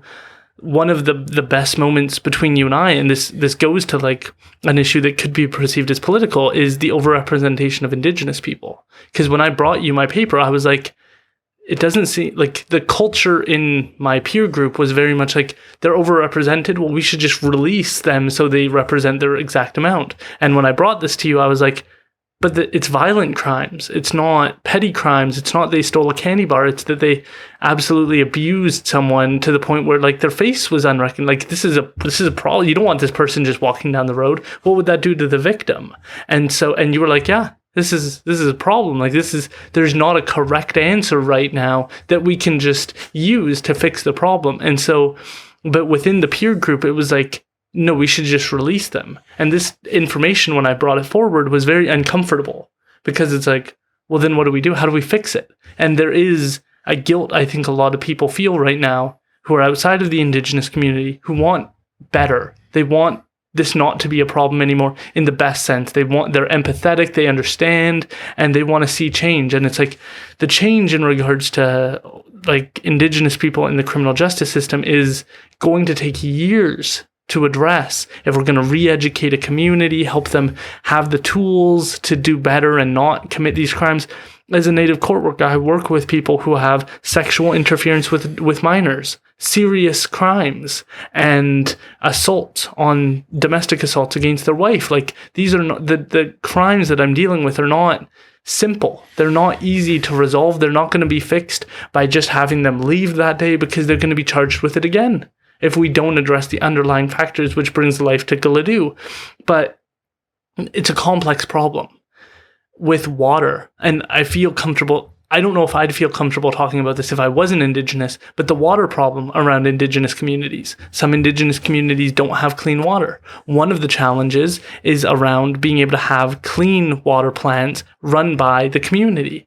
If you're going to bring in a water treatment facility, it's going to be tens of millions of dollars, but then you have to have the people to run it. And as I spoke to somebody about, they said the long-term cost of maintaining a building is way more than the upfront cost of just building it. And so having the staff to manage it, well, if your community isn't wealthy, if you're not a community that's got a ton of economic development, who are you going to hire to run this building? Okay, well, you need to bring in people because your community doesn't have the information. Well, now you have to pay them even more to move. Say you're in BC, you need to bring someone in from Alberta. Now you have to pay them more to make that trip worth it. They have to relocate from their family. Now it's an even bigger cost. My understanding was in Saskatchewan, they tried to just build a water treatment facility and then they went, oh, no one's going to run it. And now it's just an empty building that's not used because they didn't think that long term. And it frustrates me when I hear the leader of the federal NDP say, we just need to pay more. And it's like, this is a problem because Indigenous communities want their community members having those great jobs. So we have to build the community outwards to have a long-term solution. But again, clean water seems like a topic it's hard for people to approach because people will just sit there, cross their arms and go, well, they should just have clean water. And it's like, this is a complex issue. And it seems like we're struggling right now to embrace the complexity of problems. And yet that is something, to me, you've always done a good job on, is just sort of embracing that complexity. So I'm just interested in your thoughts on that. Well, people are always looking for simple solutions. And unfortunately, the world is hardly ever that simple, right? And when it comes to helping communities, and I'll move away for a minute from the Indigenous community, I've worked in at least 100 different countries, many of them developing countries, and it's always the same thing, like some expert from somewhere else is going to tell you the best solution is X, and most of the time it simply doesn't work in that context. So it's not translated into something that makes sense for that community because of level of technology, level of development, whatever. I'll give you an example. In South Sudan, where we've worked for 7 years, developing, doing justice reform and correctional reform, the Americans who were funding the project kept wanting to give us computers to give to the prison authorities to keep track of inmates. Didn't matter how many times I told them they don't have electricity. So no point, right? What they need is a leather-bound book that is of a certain quality of paper because they have a lot of insects there that feed on paper, right? And a safe place to put it, a dry place. That's what they need for them to keep track of their prisoner, which is a very important thing, right?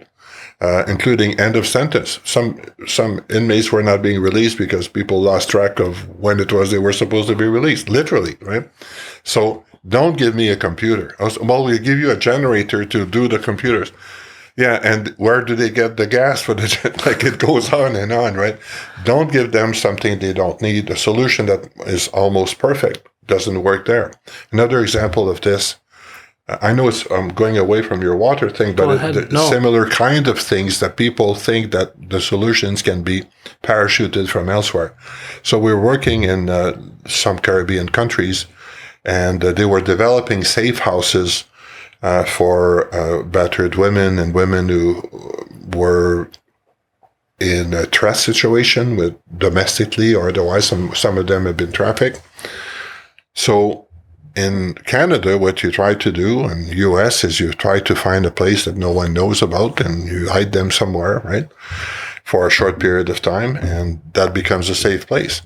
Well, where do you hide someone in a small island state? There's no way, like, Anywhere people will know where you are, what you're doing. There's no way to hide in a community.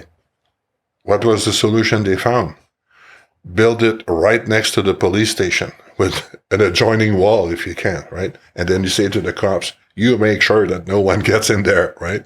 So it's a safe house of a totally different variety than what we think here. But we could have given them advice on how to build a safe house, in a safe little place that no one knows about, and it would never have worked, right? So oftentimes, of course, the communities don't have all the solutions. They saying, well, return to the community, tell them to find their own solution. Well, that's a dream. Most communities don't have that wherewithal to develop their own solutions. They're not there, right? It's also a question of development. So what have you got? You need different experts who go there and say, I don't know what your solution is, but can I help you find it, right?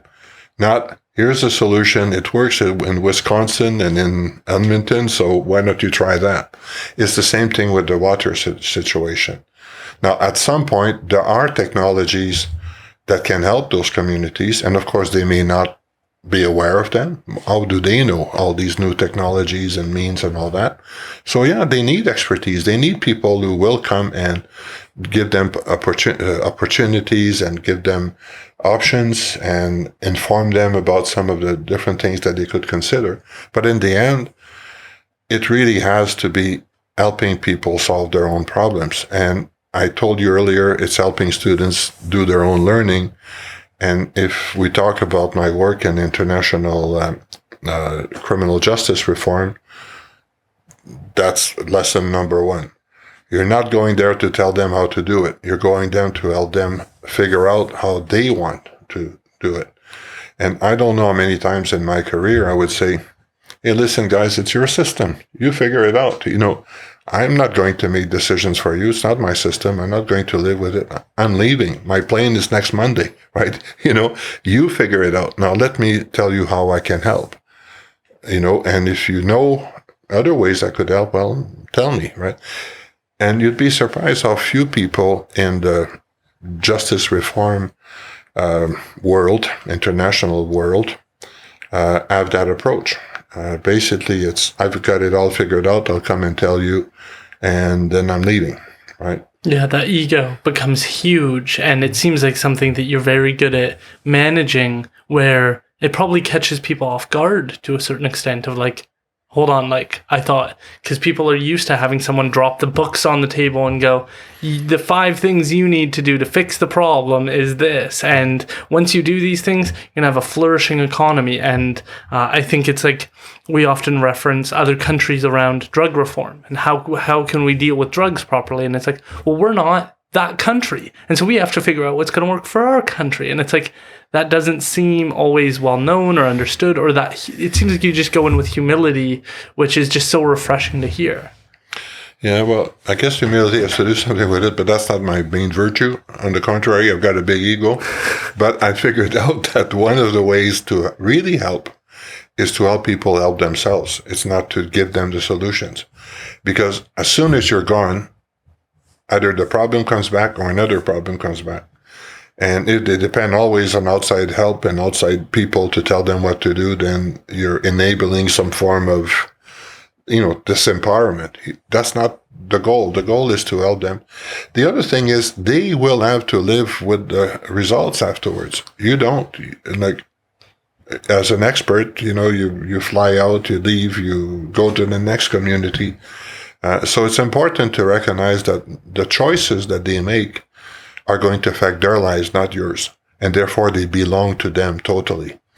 And very often, of course, where does the money come from for doing that work? It comes from the UN, from countries, Canada, US, whatever, giving money to help, right?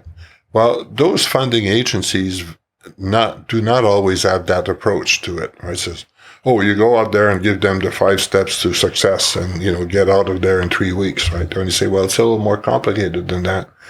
Then all of a sudden they say, well, maybe we can find another consultant who is not so complicated. It's just going to tell them 1, 2, 3, right? And nothing is ever that simple.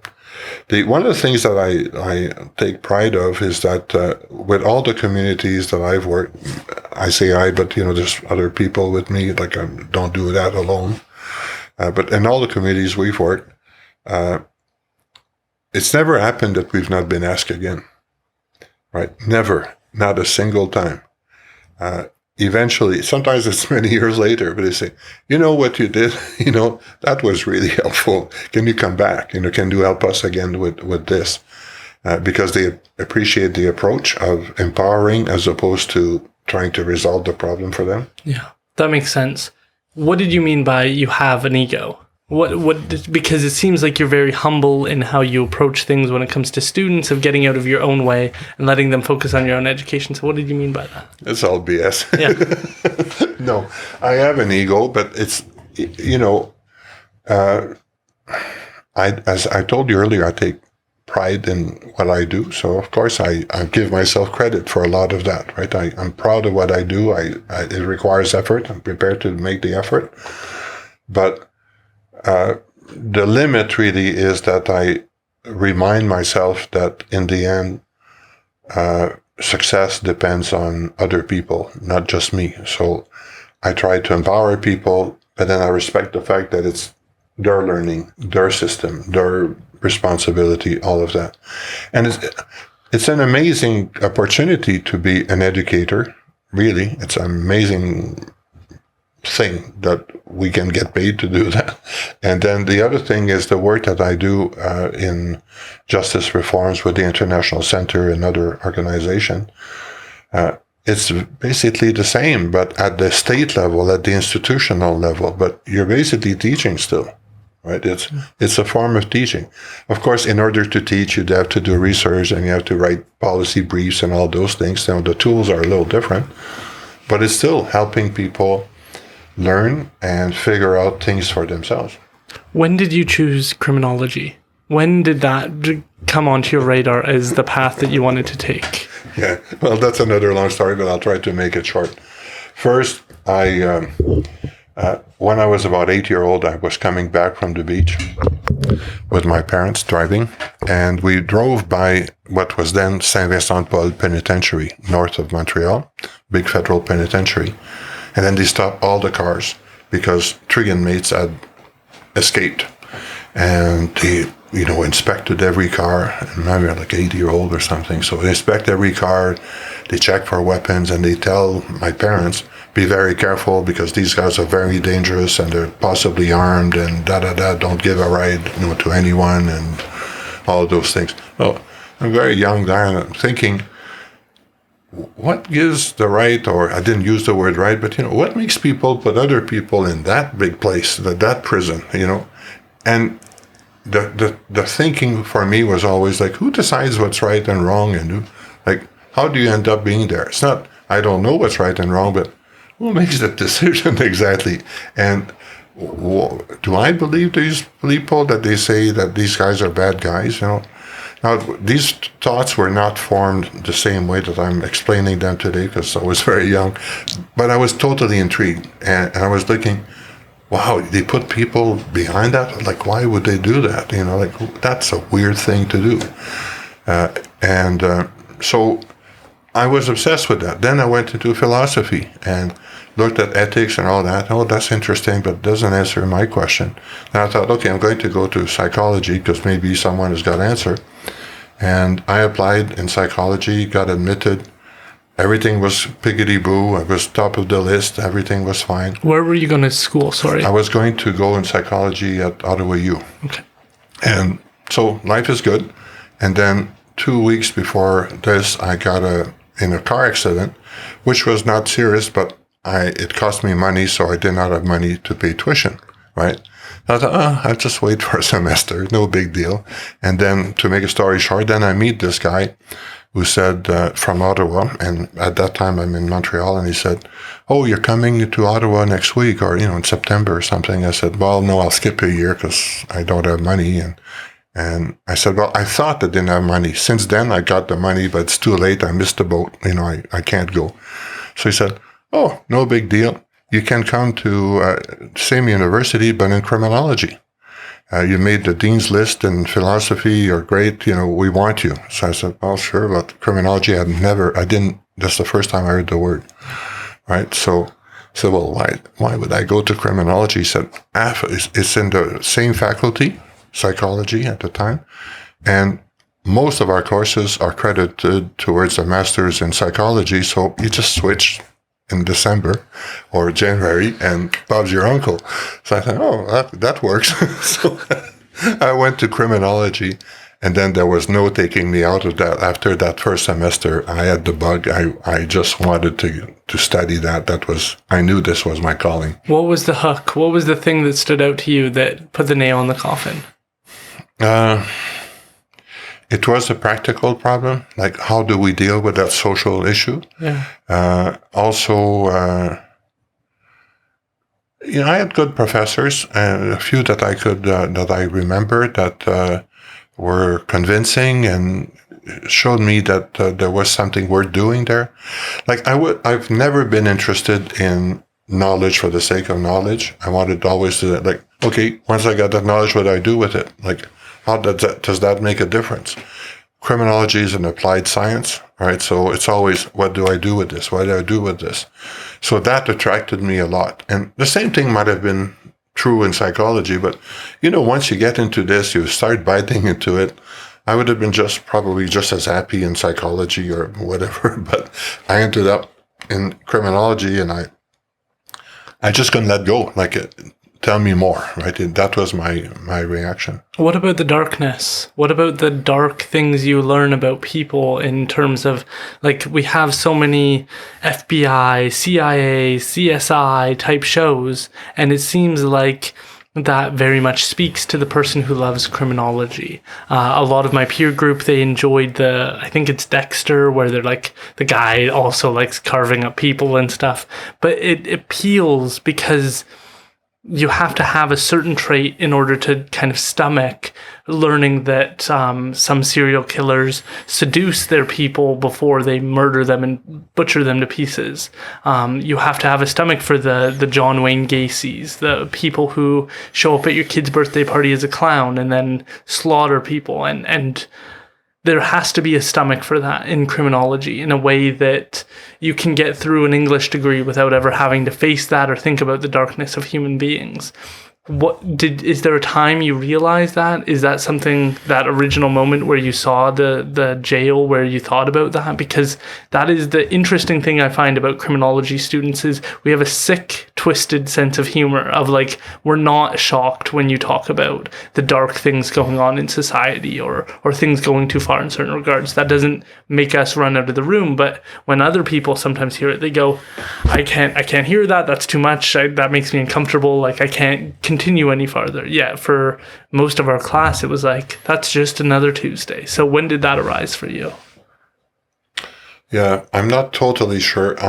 That dark side is with me every day, all the time. So, and one example in particular that really gets to me is when I do human trafficking work and talk to victims or deal with victims of human trafficking, and I'm in disbelief about what people will do to others for greed.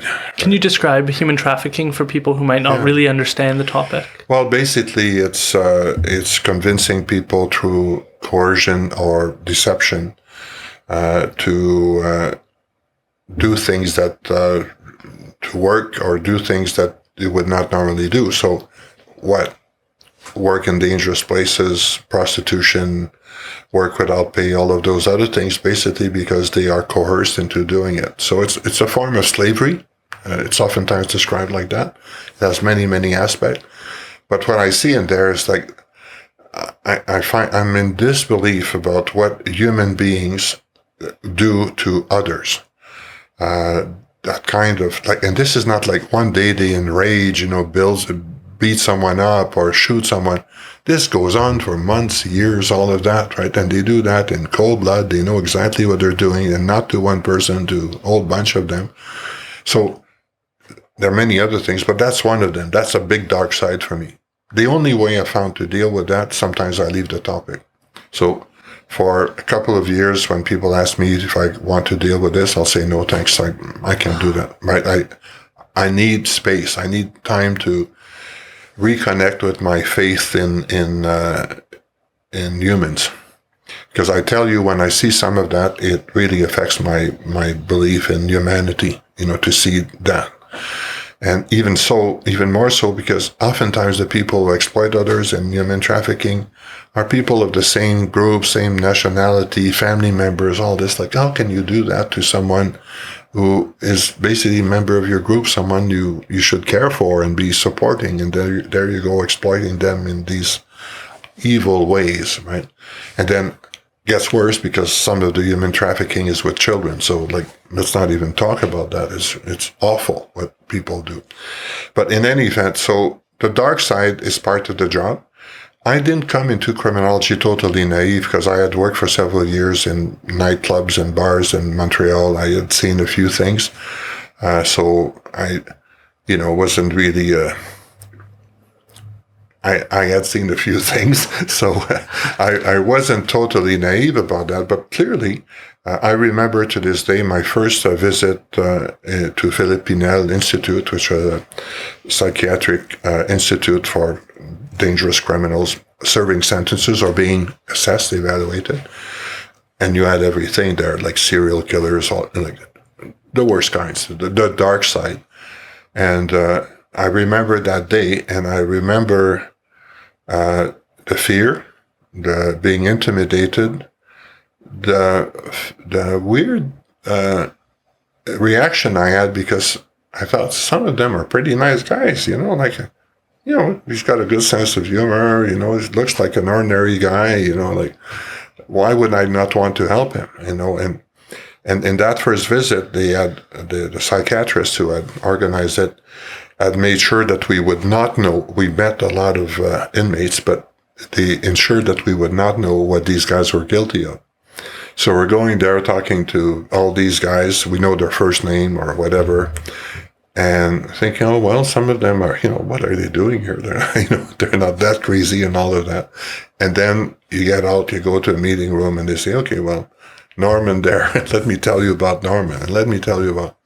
So there's that dissonance. It says, well, on the one hand, I see a person who's just another human being. On the other hand, I hear that this person is an awful person because he did things that are unspeakable, right? And hard to understand, or even harder to accept. So you learn to cope with that, but I think if it doesn't affect you, if it's not still a matter that troubles you from time to time, you're not awake. You're not doing your job. You need to be aware of this without necessarily becoming so hardened that you can't be open to dealing with those individuals from a human to human point of view. Well, you always stay on your guards. These guys' trick is to manipulate and do all those things. So you're not stupid, you're not naive, but that doesn't mean that you can't understand and remember that this is a human being in front of you with his or her own fears and all of that, right? That is the heavy part of being a native court worker, because the people who are always the easiest to deal with, the people who are going ahead, getting enrolled in programming, connecting with counseling resources, are often the people accused of harming children. And that's a heavy thing to see. The charm that they're willing to bring, the persuasive, hey, how's it been? Like, how's your day going? Oh, like, just so you know, I got this done. Here's my certificate. I'm really trying to fix things. And it's like, a lot of everything you're doing right now is exactly what brought you to the original charge to begin with. The persuasive, calm, cool, collected, smooth talking person is exactly why you're here today. And so on the one hand, good, glad you got counseling. On the other hand, how much can I trust that this has impacted you, because this has been a tool that you've used in other circumstances that bring you, like, the role of the native court worker is to help address the underlying factors of the charge that brings them before the court that day. That charm, that persuasive element, is exactly what helped bring them here. Yet it is what allows them to have a good relationship with their counselor, have a good relationship with me. So there's a certain level of hesitation, skepticism, fear that I don't want that to persuade me. And I do my best to put them into you're in your own separate category of people I work with. And drawing those distinct boundaries with those individuals is key to me because, and I think my criminology degree helped me process that circumstance, because walking in there blind or not understanding the complexities of human beings, I don't think I would have been ready to deal with those type of people, because they are the most likely to hypothetically charm a judge, charm their defense counsel, charm everybody in the room while committing terrible crimes. And it's been a hard issue to square for me, because it's so dark that you see that and you go like, oh, it's so easy to deal with. And then you have to return them to their box of like, yeah, and that's part of the problem. That's part of the danger of that person, is that they are so persuasive and charming. Yep. Yeah. I could tell you stories until tomorrow of this, and it's a trap. So early in my career, I was lucky to be with seasoned criminologists, parole officers, and others who might sit with me and interview and all that and say, afterwards, say, okay, what do you make of that, right? And then they'd show me how I misunderstood, misinterpreted, got charmed, like all of those things. Gave me that feedback. Some of it is learning on, as you do it. Hopefully, if you get good supervisors or colleagues who can help you with this, it goes better. But early in my years, I was probation aftercare for youth at some point in Ontario, in Toronto. And I remember in juvenile court, it wasn't called that then, but the equivalent of a juvenile court, there's two kids back to back appearing before the judge. And none of them is mine. I'm waiting for the next case. So the first one is a kid whose father is a long-distance truck driver. The kid doesn't know when he's coming back, because could be today, could be tomorrow. The kid stole socks at a department store called Woolworth because he was hitchhiking to see his mom, and his feet started smelling. So he went to the store. He hitchhiked a ride, and the driver told him to get out because he smelled too bad. So he basically went, stole a pair of socks, washed his feet in a fountain, and with the plan of washing his feet in his fountain, but he got caught. So he goes before the judge and he stutters. He has no self-confidence. It's the first time that he gets to court, has no idea. The judge asked him about his parents as well. I don't know how to reach my mom, no phone or anything at the time, cell phone. And I don't know when my dad will come. And the dad, of course, is not present in court. The kid stutters, can't come up with an explanation, doesn't explain why he stole the socks. The judge sends him to Dan training school 2 years. The next kid, that's a different system then, right? But the next kid comes, cute blonde hair kid, really smooth, charming, very intelligent. Smile all the time, really smooth. Explains to the judge that, it was a mistake and all of that. This kid has 7 prior convictions. The cops have presented evidence that he's actually leading a ring of youth who are doing break and enters, and it's 7 convictions. The judge gave him a warning. So the charm plays, right? It's not just charm, but some kids really don't have things on their side, and you learn really quickly not to be totally taken by those outward signs. Like do your research, understand what was happening, challenge the individual, find out, check their stories, all of those things. Eventually, you get to a better understanding of whom to trust and not. And you said, as a native court worker, it's not as if I'm a bartender and I trust you to pay me at the end of the evening, right? It's me, maybe I'll lose $50, because you walk out without paying.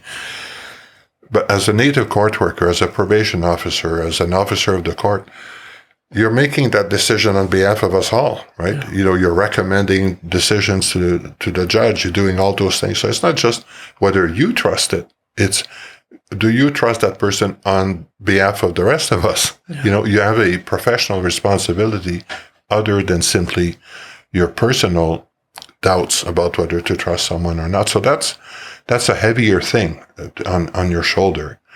And in the end, the judges don't have time to get to know the offenders. You do as a court worker or as a probation officer or whatever. So your opinion matters. It's not that the judge will always agree with you, but it matters what you tell the judge or in your pre-sentence report or in your recommendation. So. Yeah, it's a huge challenge because you see all the complexities of a human being, some of which are the person who's accused of maybe domestic assault against their wife, horrible circumstance to be in.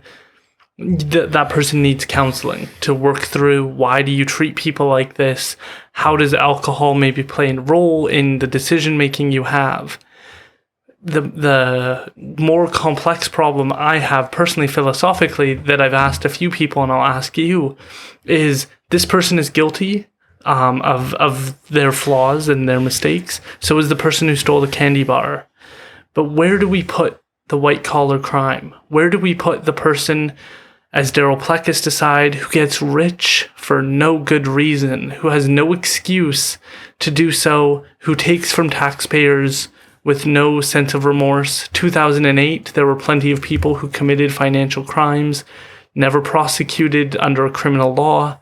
Corruption is a huge challenge because we don't remember the people who were involved in 2008 specifically. Even if you go specifically to BC or Canada, we can't name those people the way we can name Robert Pickton. Robert Pickton's crimes, horrible. Over 50 women. I think he says 49, but I think that's disputed. But the point is we can name that person, know what they did, and think that's a bad person. But we can't do the same with 2008. We can't do that with a lot of different issues around financial crimes because it's so broad. To me, it impacts more people. And it frustrates me when I see a homeless, impoverished Indigenous person make the front page of the news for stealing from Save On Foods in comparison to the people who committed those crimes. That's where I feel like I struggle. I can't seem to square the issues because for some reason we kind of go, that's politics, that's operating at scale, like these are the problems that are good, that's just business. Like we just kind of put it in a category where we don't have to figure it out. You're a person who's interested in corruption. I'm just interested in your thoughts on trying to square these challenges. It's not just corruption, it's corruption, financial crimes, all kinds of electoral fraud. That's also important, when you're undermining the democratic process, all those things. There's many, many very serious crimes. Crime against the environment, all those things. So we're worried about the impoverished individual who breaks into your car to steal change, or in the old days, a couple CDs, whatever, and have no problem putting him on probation or in jail for 30 days or 40 days. But the guy who runs away with your pension fund, well, it's a private matter. Why don't you sue the guy, right? So clearly our system is not focusing on the greatest threats. That's true throughout the system. It's even true when it comes to organized crime. The only time that you get attention from the police really is when there is public pressure, and public pressure normally comes when there's violence. So currently in BC, another spike of violence and fights and killings between gangs. The focus of the police is on those gangs to do this, but these gangs, between killings, what do you think they're doing? They're still committing horrendous crimes, trafficking and stealing and extortion and stealing businesses, all those things. Almost nothing happens to them, right? We only pay attention to the gangs when they start shooting each other, or by coincidence, we bump into a car that's full of drugs and say, oh, we stopped drugs. But so throughout the system, the focus is oftentimes on the less serious threats. Now, why? I don't know why, but I can tell you some of the reasons. One of them is, of course, politicians and chiefs of police and justice people respond to public pressure. And people get really worried when the gang starts shooting in public places.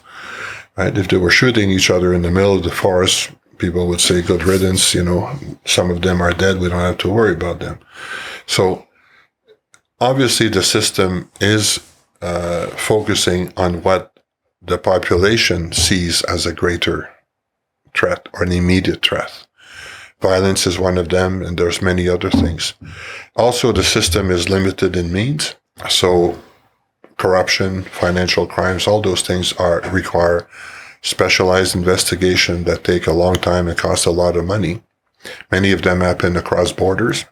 So that even more money, because you have to do your investigation in New York or London or Bangkok or somewhere else. So most of those things don't get a lot of investigation. We're led to believe that, all this is happening, but, when you lift the veil there's very little investigation happening, in those areas. So the whole system is sort of geared towards a certain type of crime, and unfortunately neglects some of the most serious crimes. Crime against the environment, polluting a dozen lakes that will take 1,000 years to recover. Would that be worse than pickpocketing, do you think?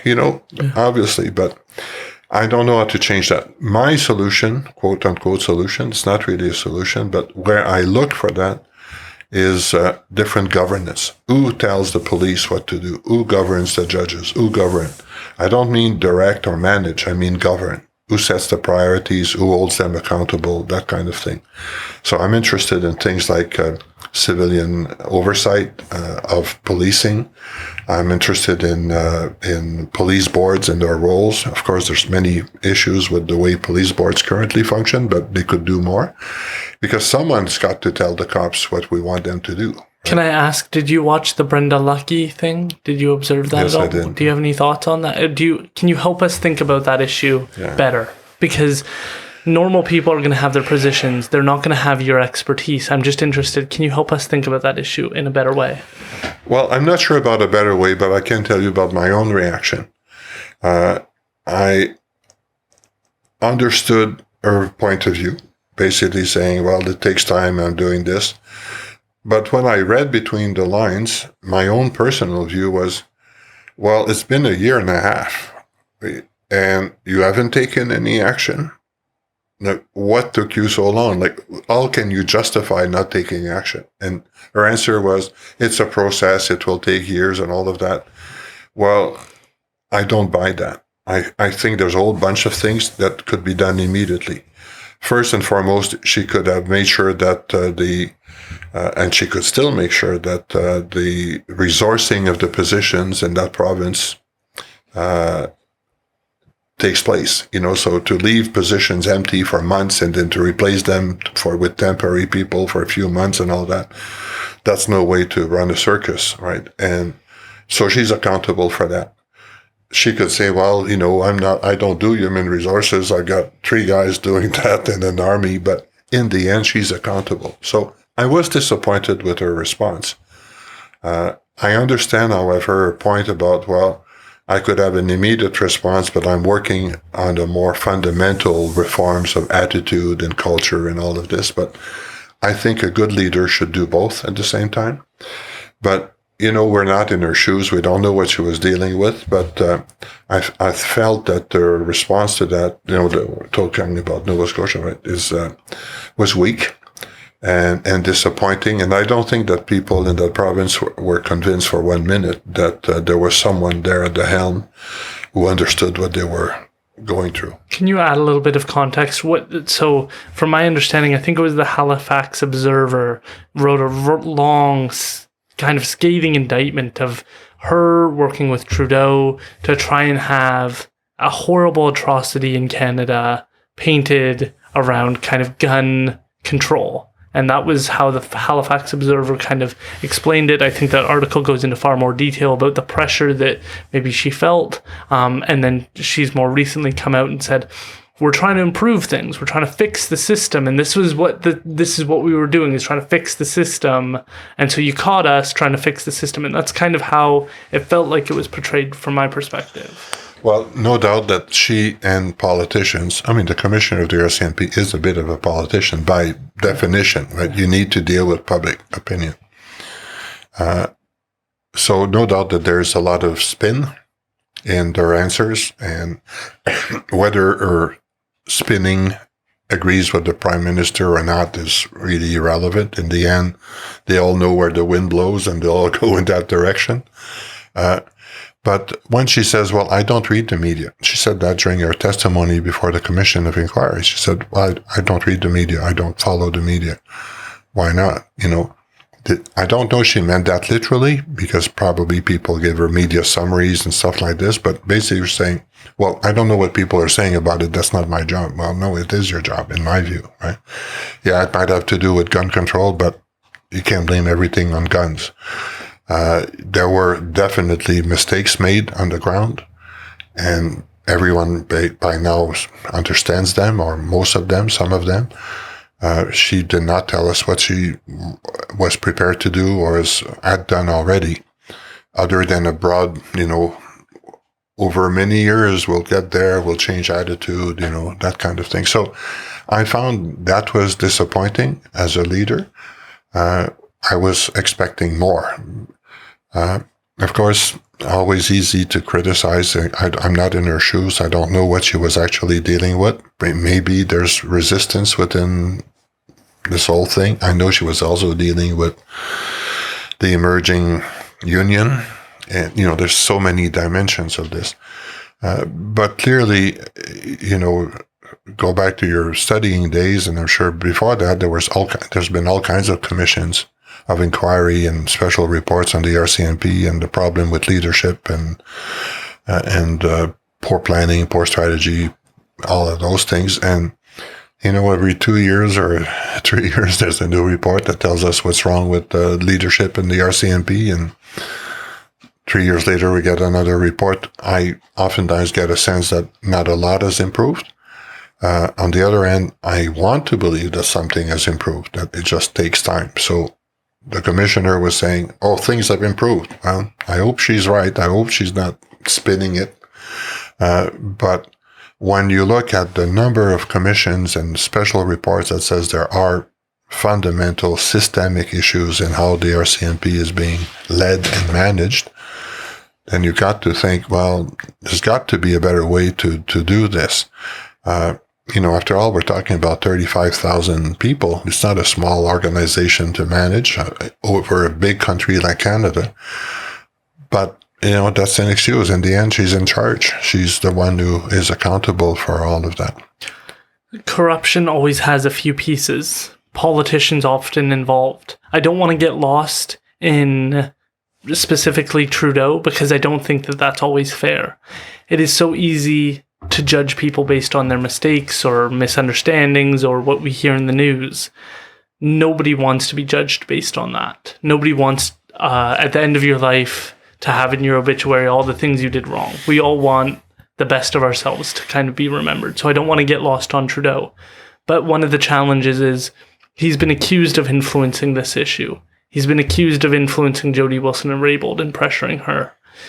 Do you think that type of, when speaking in corruption, do you think that that's a concern when a leader, not just Trudeau, when a leader is accused of being involved in those issues? Because to steelman the other position, a leader should be involved. A leader should be trying to get their hands involved in things to the best of their ability to guide things in the right direction. If you're overstepping sometimes a policy rule, but you're doing it with the best of intent, that's not always something to forsake someone for.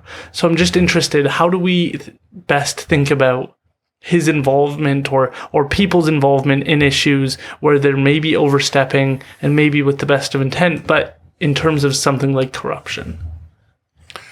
Well, overstepping is a matter of definition. Even in the case of former Minister Raybould, not everyone agreed on whether it was overstepping, not overstepping, if it was overstepping, when it happened, all those things. So leaving that aside, who knows exactly? Yeah, leaders have to walk a fine line all the time. When is it they intervene? When is it that they don't? What's the consequence if they do? If they have delegated, so it goes on and on. And there are also hard lines set in law of certain things that you cannot do, right? You cannot influence certain processes and so on. So leaving Trudeau aside, I'm sure he's made mistakes. I'm sure that at some point he's going to tell us, well, I wish I didn't do this and that one and this other thing. But, in the end, you want to judge the whole administration. The corruption slope is, to me, that's not a huge issue. Obviously, there might be mistakes there. There might be overreaching. There might be small a abuse of powers, not necessarily, but, abuse of authority to some extent, or mistaken use of authority. I don't really know, don't have all the facts. But, there's far worse problem than this in terms of managing. So are there other signs of corruption? Now, in the case of I forget the name of the big international construction firm involved in the Raybould case, but SNC-Lavalin. SNC-Lavalin, exactly. Well, we know they had been found, they were being convicted of corruption and all of this. Was there more behind the scene that we don't know? Well, who knows? I don't really know. I also, and I'm going here on dangerous grounds, but for many years, for 7 years, I was a senior guy at Justice Canada, and I'm quite familiar with the way you advise the minister and where central agencies like Prime Minister's office or cabinet, these things work. And in that particular case, I found that one of the things that seemed to be happening is that the minister was not taking a hint from people who were paid to advise her and people who know more about her job than she did.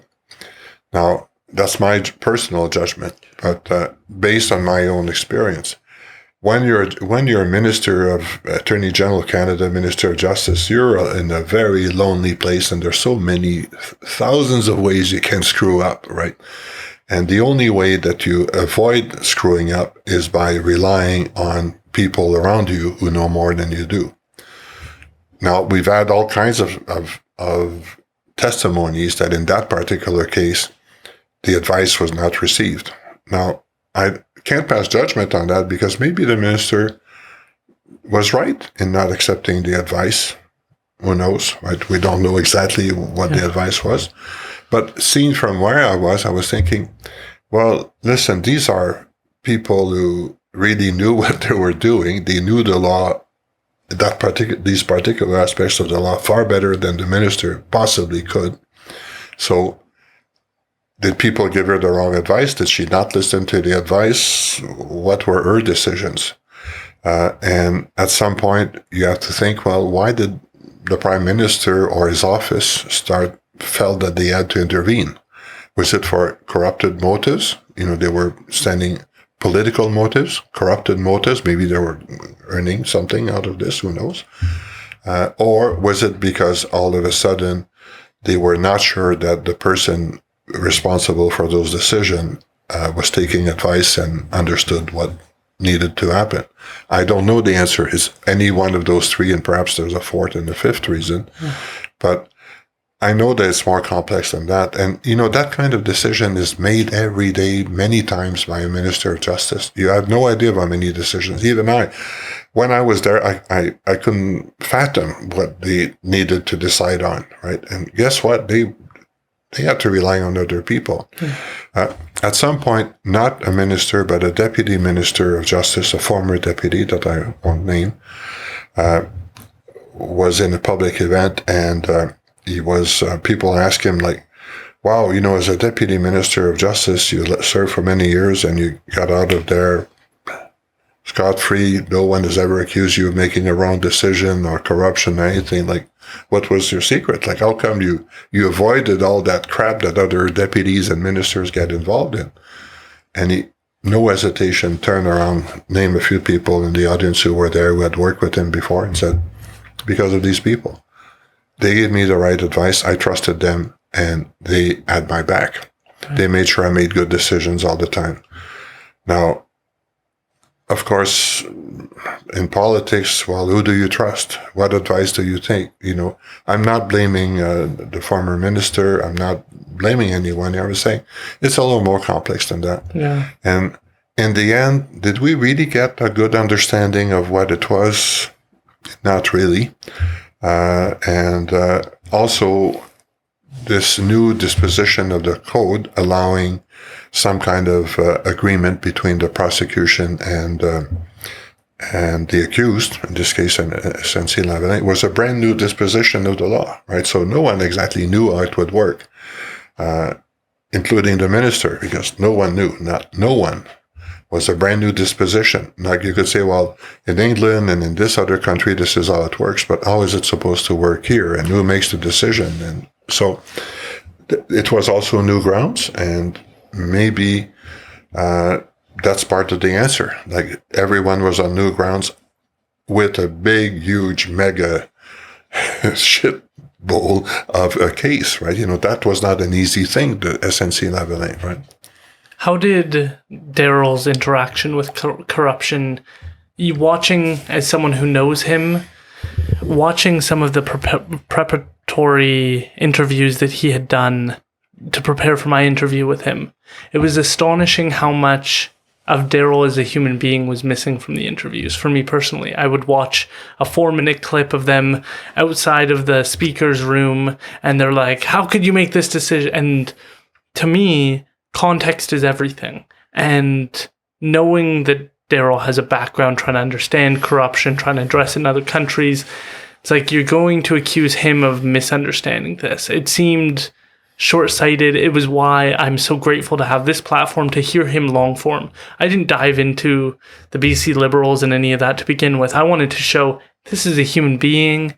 This is someone who cares about his students, who cares about his community, who cares about self-improvement and developing yourself in a positive way.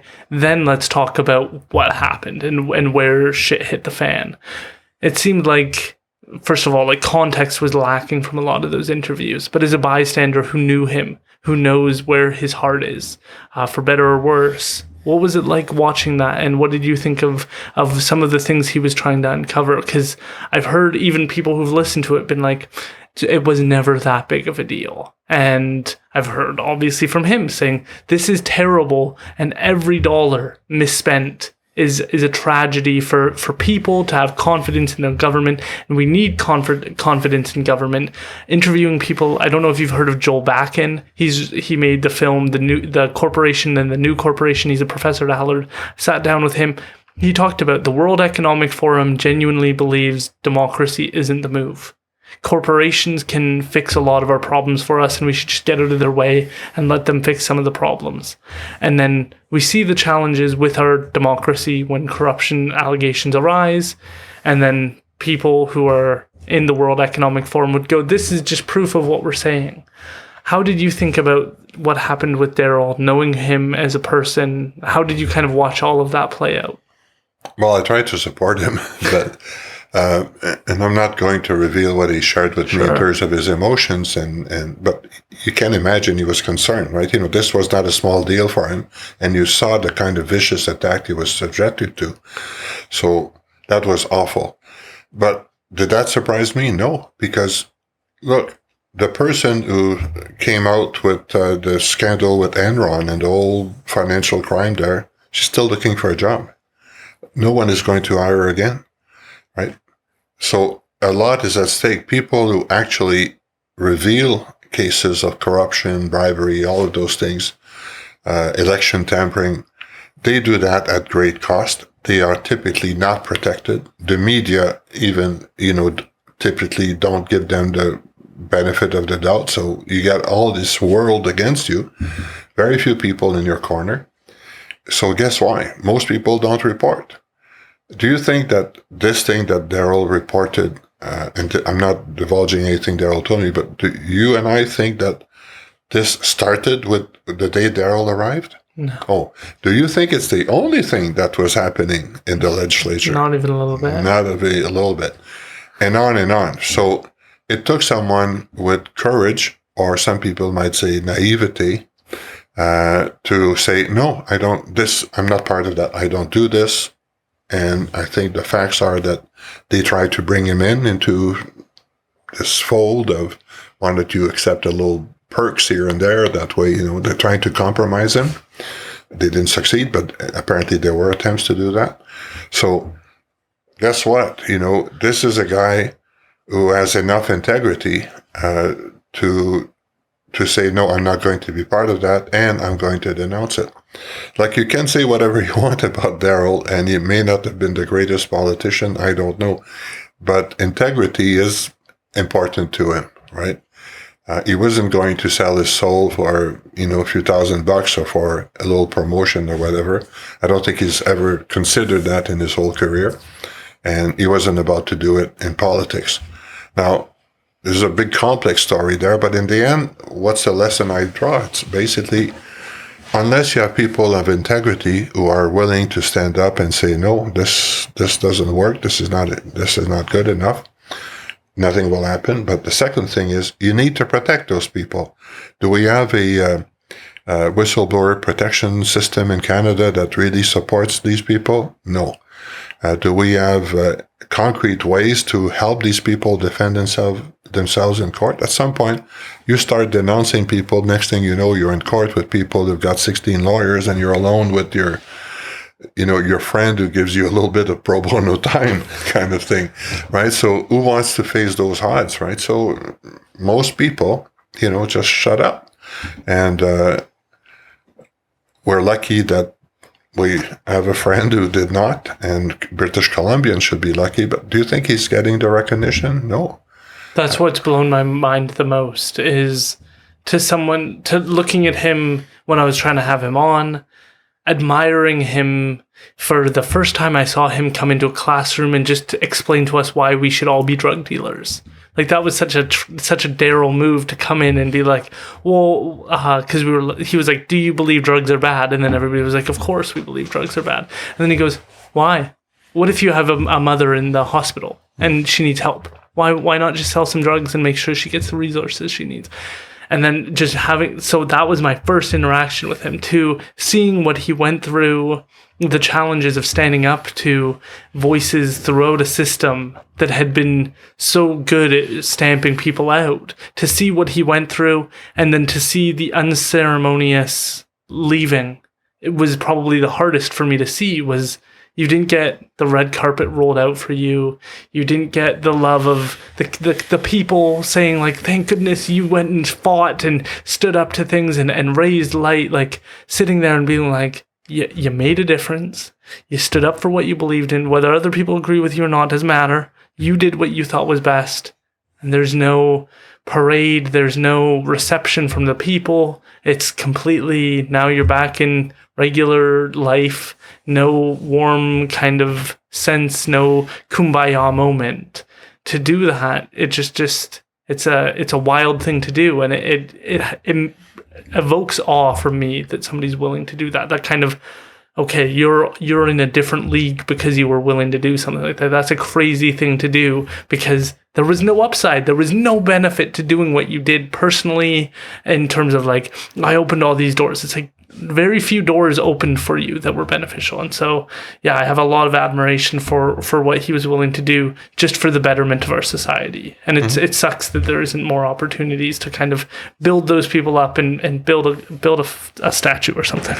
Yeah, well, I don't think Darryl ever wanted the statue, and he didn't do it to get recognition. Yeah. And he's a tough guy, so he'll survive. Don't worry about him. He's good. To me, the greater concern is the public side. For instance, the media some people in the media went after him viciously with lies and all kinds of things, threatening, questioning his mental health and all of this.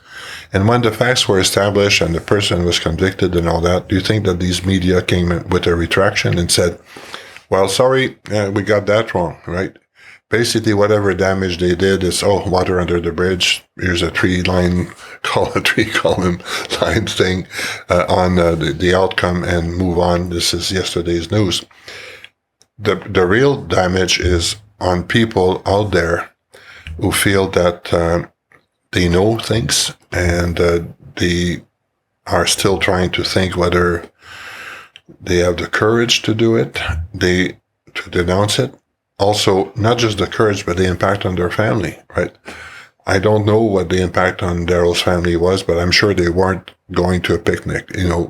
seeing this and seeing how Darryl was treated and all of this has to be hard on the family. But Darryl financially survived, he got paid, he does his thing, and everything is fine. But there's a lot of people who, when they do something like this, they put their whole family, their kids' college fund, everything in peril. It's not just courage, it's also thinking of your responsibility towards the people who depend on you. So it's not personal courage. It's like, oh my goodness, if I do this, what will be the impact on my children? Do they have to go to a different school? Do they have, will I have money to send them to college? On and on and on, right? Because in cases like this, I forget Darryl and the legislature for now, but in cases like that, very often the consequences are direct also on relatives, right? You can't get a job, you're harassed in school, like all of those other things. You're isolated, you're harassed by people who believe that you should have kept your mouth shut, and oftentimes that's a lot of people. Like if people denounce a company that is secretly polluting a river, and there's 500 jobs depending on it. Well, if you release the data on the river pollution and whistle blow on that, guess what? You've made yourself 500 enemies of people who will suffer and their family because the factory is being closed. And that's a real consideration. People who whistle blow like this, they know that, they're not stupid. They know there'll be consequences for them and people around. So the odds are very much against people who know coming out and saying it. And that's why we know so little about a lot of those things: crime against the environment, financial crime, money laundering, all those things. Secretaries in the law firm, like, name it. There's hundreds and hundreds of people who have access to compromising information, who keep their mouth shut, sometimes without benefit. That's another thing. It's like, people say, well, you're complicit, you didn't say anything. Well, not necessarily. Oftentimes you don't say anything because, first, you don't think you're going to be believed. Second, the consequences are terrible. Third, there's going to be an army of people fighting you, and you're alone, right? Yeah, one of the interesting areas is that I've developed on is trying to understand the role of journalism deeper, not just you read an article in the newspaper and that's news. It's trying to understand the function of journalism, because it seems like that's an area we need to make sure we take care of. And I've interviewed individuals from a new organization called Overstory Media. They run the Fraser Valley Current here. They're focused on writing long newsletters that go in detail. They highlight other, like, Abbotsford news and stuff, but their goal is to write longer, more detailed pieces that actually break something down in a meaningful way, rather than, just so you know, this is happening. It's like they want to develop more. And I think I'm just interested in your thoughts on the dangers of journalism, because you got to see firsthand journalism fail. Like, often people go, why didn't you just go to the media? Why didn't you just tell someone?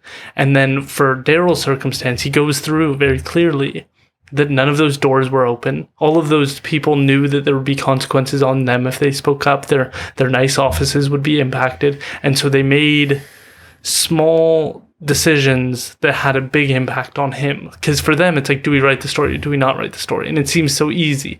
We'll just avoid this story, or we'll just write it in this way, and then it has a cascading consequence for society. And I think journalism is one of those areas, like, we care about our doctors, we care about our police officers, we care about how our politicians are acting. We seem to put less focus on our journalists and the role they play in keeping us informed, holding our politicians accountable, all of these kind of duties that they have that are so implicit that we haven't really talked about them. What was it like seeing those attacks, knowing Darryl as a person? Did that surprise you about the journalism industry in BC, or was this something you suspected? For me, it was like an eye-opening, this is in BC. Like, this is a problem in BC. You hear about it on Fox News or CNN. You don't think of it as so personally as the local news organizations you recognize. So what was that like? Well, sorry to generalize. I mean, we have some courageous journalists in BC, Canada. If you're thinking organized crime, think Kim Bolan. Her life was threatened and all that, right? She's... Sorry, could you say a little bit more on that for people who might not know? Okay. Well, Kim Bolan is a journalist. She's worked for different media, different newspaper.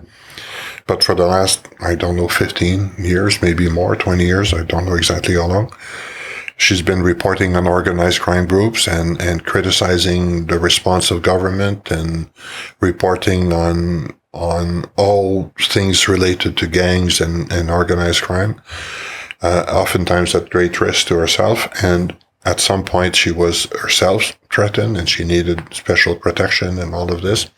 So there's some very courageous journalists, and she's not given up. Like, not everyone likes her and everyone thinks she's no one thinks she's perfect, but no one's going to say she's not courageous.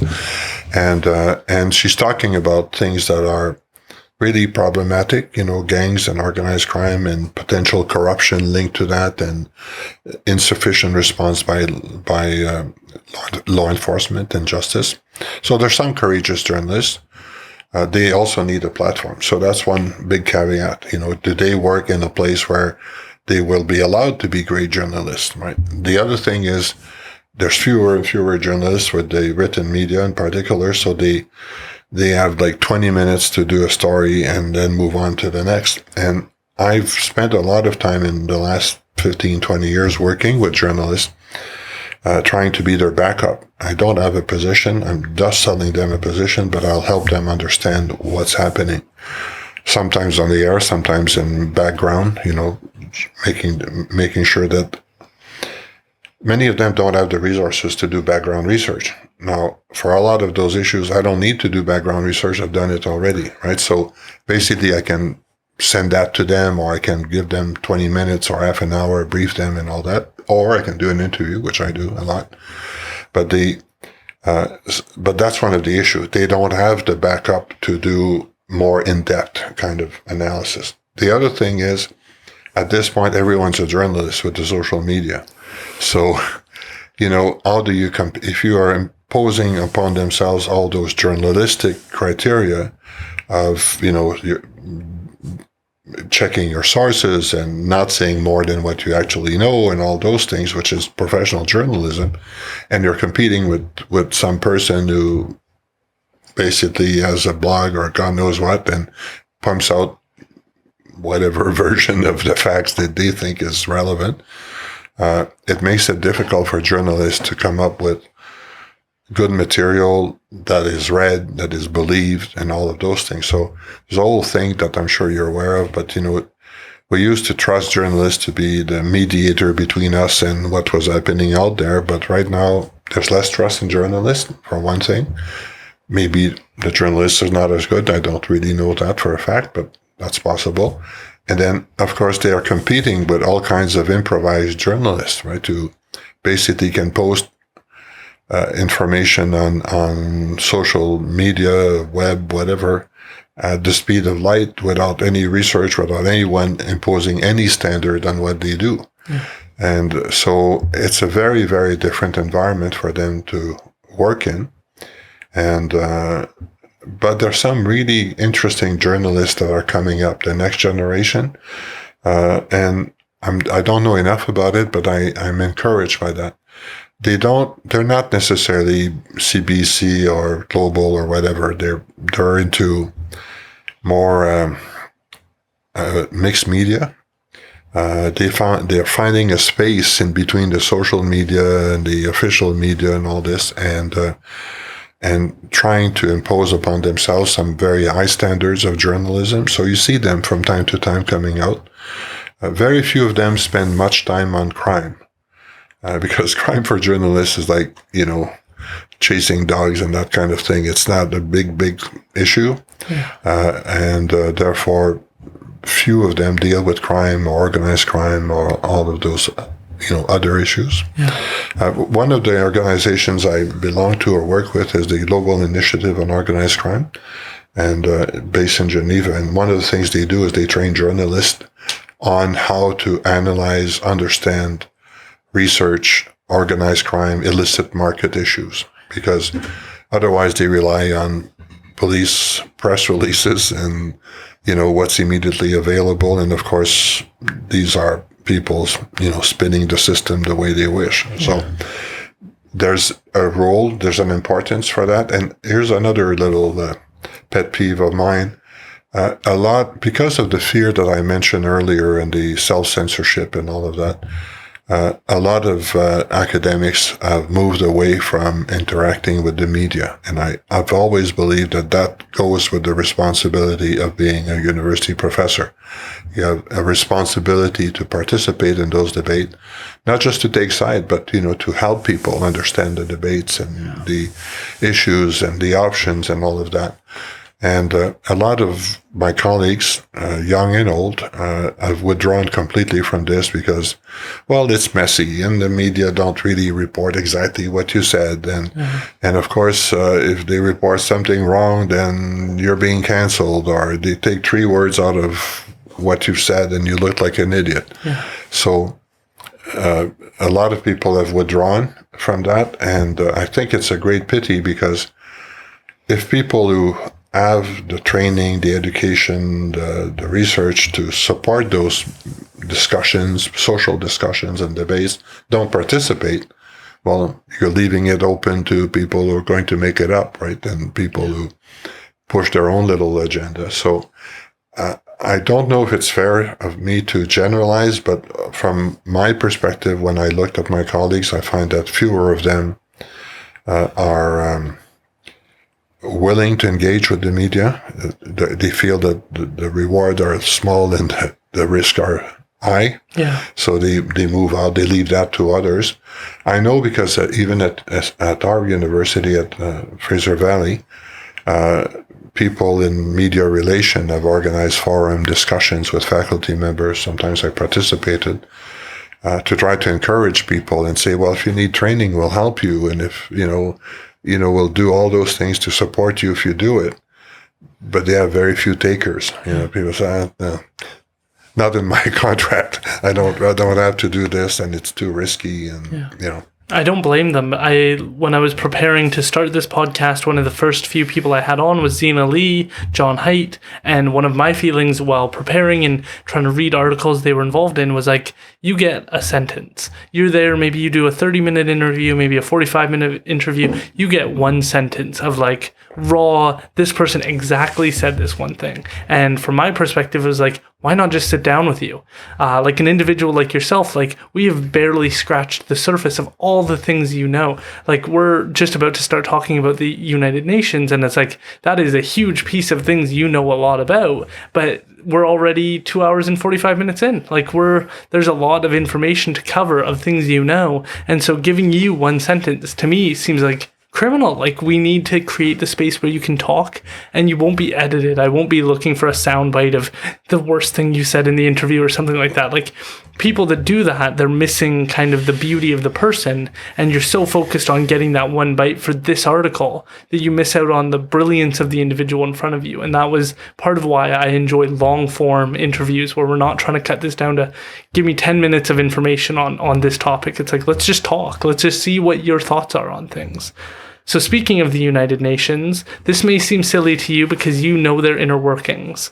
I have friends, I have people that I care about who think that United Nations is a cabal of individuals who are working towards globalization and the destruction of our planet. I genuinely have people who think the worst of the United Nations for whatever their reasons. I'm just interested, can you tell us from your perspective working with them, what has it meant to you to work with the United Nations? What good work do they do? What are your overall perspectives of partnering with them to try and address crime prevention in the world? Whoa, that's a big one. Well, first, people need to understand that the United Nations is a club of nations, so it's a political process, right? It's whatever states agree to do together. It's not some other organization on the moon. And of course, therefore, whatever the UN does has got to be supported by member states financially, politically, all of that, and try to get 200 people, 200 countries to agree on anything, right? First thing. Second, of course, I'll give you a cliche, but if the United Nations did not exist, you'd have to invent it. Why? Because there needs to be a place where people talk to each other, even if they hate each other. Remember, you made the point earlier, that's one of the things students have to learn, right? We may not be in agreement, we may not be friends, but we can listen to each other and try to understand each other's point of view. So that's a very important function. The other thing is there's no big ill intent because the UN is so disorganized. There's no way they could possibly get themselves, the old images when I was working on firearms control, the NRA had all those several years ago for the UN. The NRA had those pictures of the black helicopters coming into the U.S. to take over and seize firearms and all that. Well, first, they don't have helicopters, and if they did, they wouldn't know how to fly them. The UN is not that effective. It's a big, big, big bureaucracy that does not function that efficiently, but it's better than nothing. It also is a forum where countries can explore with each other things that they can do with each other. So not everything needs to happen at the multilateral UN everything, but at the UN, it's possible for countries to find areas where they want to work bilaterally or regionally or in different formations. So there's a whole ocean of things happening behind the UN that you may not know. I should also tell you, mostly for listeners, that my experience of the UN is basically in 3 areas. So the UN is way bigger than that. But the 3 areas are human rights, crime prevention, and criminal justice, which includes drug control. And the third one, which is post-conflict institution building, justice institution building. So it's all around justice and crime. So that's a narrow focus. Justice and crime in the UN is a tiny little slice of the whole organization. Now, having said this, I think it does good work. If I did not, I would not waste my time doing it. I find it frustrating. Everyone who works there finds it frustrating. It's a big, huge elephant. It doesn't turn fast. It doesn't do anything fast. It spends a lot of time to do small things and a lot of money to do small things. So it's very frustrating.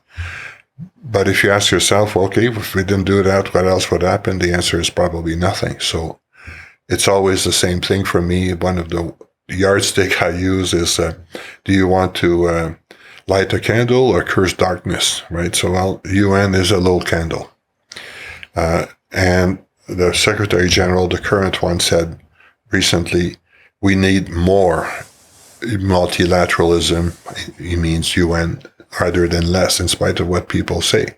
But what we're seeing, and I've published on that, but basically is a real weakening of the whole rule-based order, social order with the UN, contempt for the rule of law internationally, a breaking down of international institution, or at least not a breaking down, a fragmentation. And to me, that's a big source of concern in our other areas. Health, environment, all those things about which I know little because this is not my expertise. I read newspaper like everyone else, and I know we're in trouble. Someone needs to do something, but it can't be me because I don't know much about it. But in my field of interest, organized crime, corruption, counterterrorism, we were making some progress, and in the last 4 or 5 years, we're going down at speed of light. The UN is becoming less effective. Countries are withdrawing their support. International cooperation at all levels is getting weaker all the time. And one of your colleagues, I think you know her, Jessica Jan, and I wrote a couple of a report and then a book chapter on basically the demise of international cooperation in criminal matters. And it's getting a lot of good reception. Why? Because people who also have eyes, it's not as if I'm so bright I figured that out, right? No, we just took the time to write it down and try to develop what might be ways out of that, what are potential scenarios to fix that. But basically, I've presented that, published it, so did Jessica. Everyone agrees, we're in trouble. This is falling apart around criminal justice, around fighting organized crime, illicit markets, crime against the environment, cybercrime. UN has been unable to this point to come up with proper tools to fight cybercrime. We don't have any. we've been discussing for 10, 15 years that we need a new convention, a new instrument, new mechanism. We're just starting to have a discussion about whether or not we're going to have a discussion, right? So we're not there yet. Well, so that sounds very negative, but what's your alternative if you don't like that? Well, at some point, don't blame the UN. If discussions have not taken place on cybercrime and the best way to deal with that at the multilateral level, it's not because of the UN. It's because of the member states, right, who do not want to reopen that, who do not want to make concessions, who have different worldviews on how to control cybercrime and control cyberspace in general, right, and control how people use the internet and all those things. So the world is divided into two big polarized camps with Russia, Brazil, China, and a few other, India, on one side, basically saying, well, let's control people, use the internet, and the rest of the world saying, not the rest of the world, but the Western world, including Canada, US, New Zealand, Europe, most of Europe saying, no, people have got rights. Remember human rights, that applies also to cyberspace and how we control cyberspace. So as a result of that, we've wasted 15 years. Now, what's the alternative? Well, I called it wasted 15 years. People are saying, well, those 15 years were important to try to get to a point where countries one day maybe will accept to work together. There are other things. I don't want to say that UN multilateralism is the only thing, because there's also the Budapest Convention in Europe, which other countries like Canada can join, and we have. And so there's other ways to tackle it. But, everyone agrees that we need a global instrument to tackle cybercrime. And countries have not even agreed to go to the table until very, very recently. And when I have a chance to attend some of those discussions and participate sometimes, and I tell you, it's a circus. You have a hard time believing that these are adults sitting around the table sometimes, but it's so politicized and polarized that you don't get the sense that they're making progress. Now, the optimist in me wants to say, well, I'm sure we're making progress. It takes longer. But at some point, we need to deal with cybercrime. Yeah. There's no way around that. Goes back to the issue of corruption and financial crime and all this. Where do you think this happens? It happens in cyberspace most of the time. Where is the money? In cyberspace. In cryptocurrency, all of those other things. This is not yesterday's problem. It's not even tomorrow's problem. It's today's problem. And the UN is letting us down. You saw people think that the UN was not less than perfect in helping us deal with COVID and around international cooperation at the World Health Organization and so on.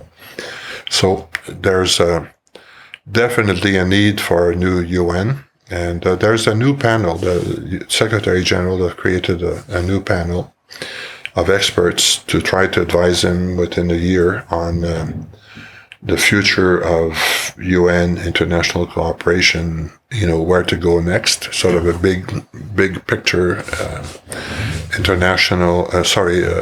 transnational cooperation on everything concerning with the UN.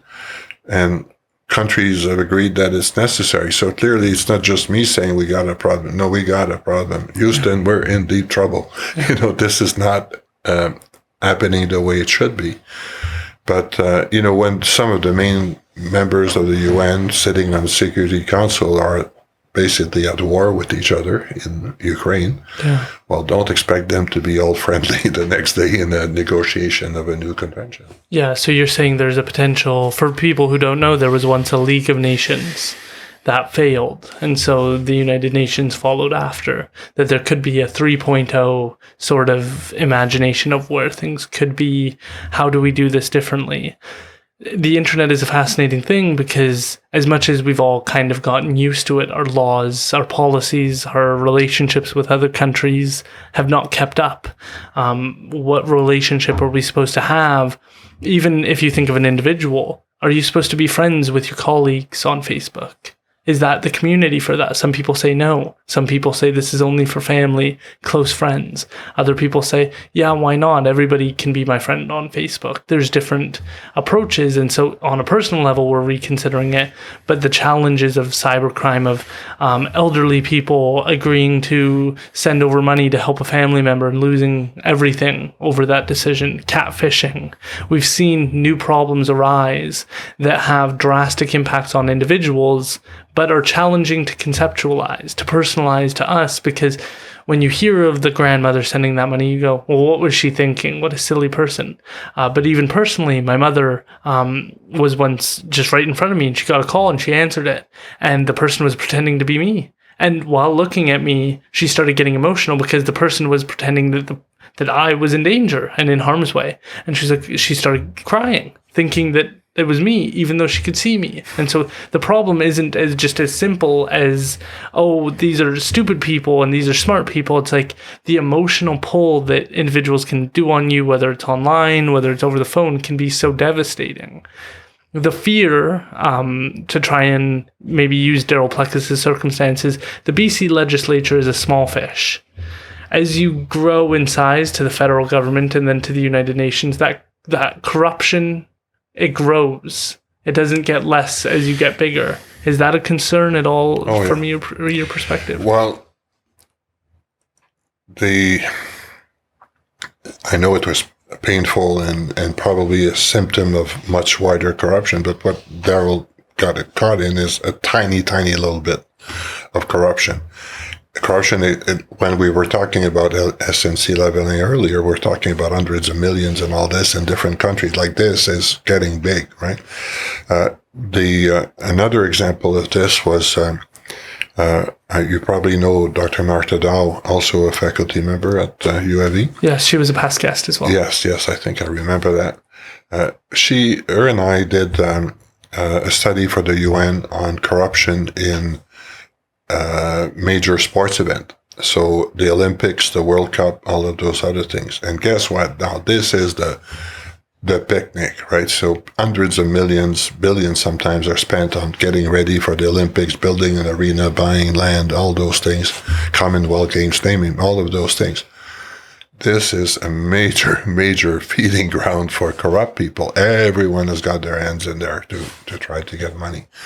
So, and it happens on immense scales, like the Russian games, Olympic games, Winter Games were awful. The India Commonwealth Games were like beyond imagination, the level of corruption that there was there. The Beijing Games had huge corruption, but they hid it. They were hiding it at an early stage of the process so that it looked totally clean afterwards, but the corruption had taken place early in the process so that no one could find it. So there's a lot of that corruption. That's just Olympic Games or just like major events. Think of all the major construction projects everywhere in the world, bridges, dams, all those things. Money disappears. I was working on an anti-corruption and anti-financing of terrorism policy for the African Development Bank in Tunisia, and their board of governors thought that on a good day, only 40% of the money that they give to countries makes it. 60% disappears. Now, that was the board. So if the board thinks, we lose 60%, well, I'm prepared to think it's a little more than that, right? Guess what? There's no audit. No physical audit. So someone sends you a bunch of receipts showing that concrete was poured to build the dam. You don't ask for a picture of the dam, or you don't send one of your officers to see whether there's an electric dam there. No. Basically, got the receipts. Check. It adds up to 60 million. You're good to go. No physical audit. No one going to the country and saying, where is the dam exactly? There's no dam here, right? Same thing with bridges, all kinds of things. So hundreds and hundreds of millions of dollars were going out. And the board knew that that was the case, but felt that really they couldn't do much to change that because the corruption happened in countries. What they could control, didn't do well, but could control is how the bank managed its funds. What they could not control so well is the politics in each country, where the money was going, who was in the take, all of those other things. And a lot of times, well, that involved presidents of countries and, not small fish, right? So the size of that is hallucinating. But on the other hand, the systems in place to prevent that are pretty weak everywhere in the world. There's a new, well, not so new, but 2003 Convention Against Corruption that the UN has adopted, and I've worked helping in some countries implement it. But basically, it's a corruption that is geared towards helping countries who mean to do something to cooperate. But it doesn't do anything for countries that don't want to address the issue, right? You call and they won't answer. That's as simple as that. Yeah. Do you have a country that stands out to you that you've worked with over the years where they're being innovative, they're being open-minded, they're trying to fix the problems? Just a country that stood out to you that you admire based on their willingness to want to do more? Yeah, I have several, but the one that stands out for most analysts of corruption is Singapore. And I'll admit to a bit of a bias because my wife is she's Canadian, but originally from Singapore. But Singapore went from basically a third world country to one of the top first world country in less than 40 years, right? And one of the first things they address is corruption. And they meant business, right? They actually put in place the mechanism to prevent corruption.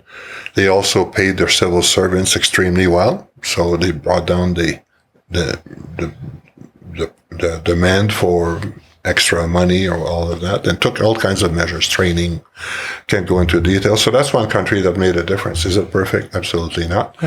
But if you want an example of what works, go and see there. The same thing with corruptions within prison, same thing with corruptions within law enforcement. They took drastic measures. And it's not just control and putting people in jail, like it's all kinds of things, changing of attitude, training, the right process in place, the right checks and balances, a whole range of issues. And they've done that, and in part because it's a small country, easy enough to do. They had great leadership in Lee Kuan Yew many years ago, who had identified that as one of the main challenges, right? So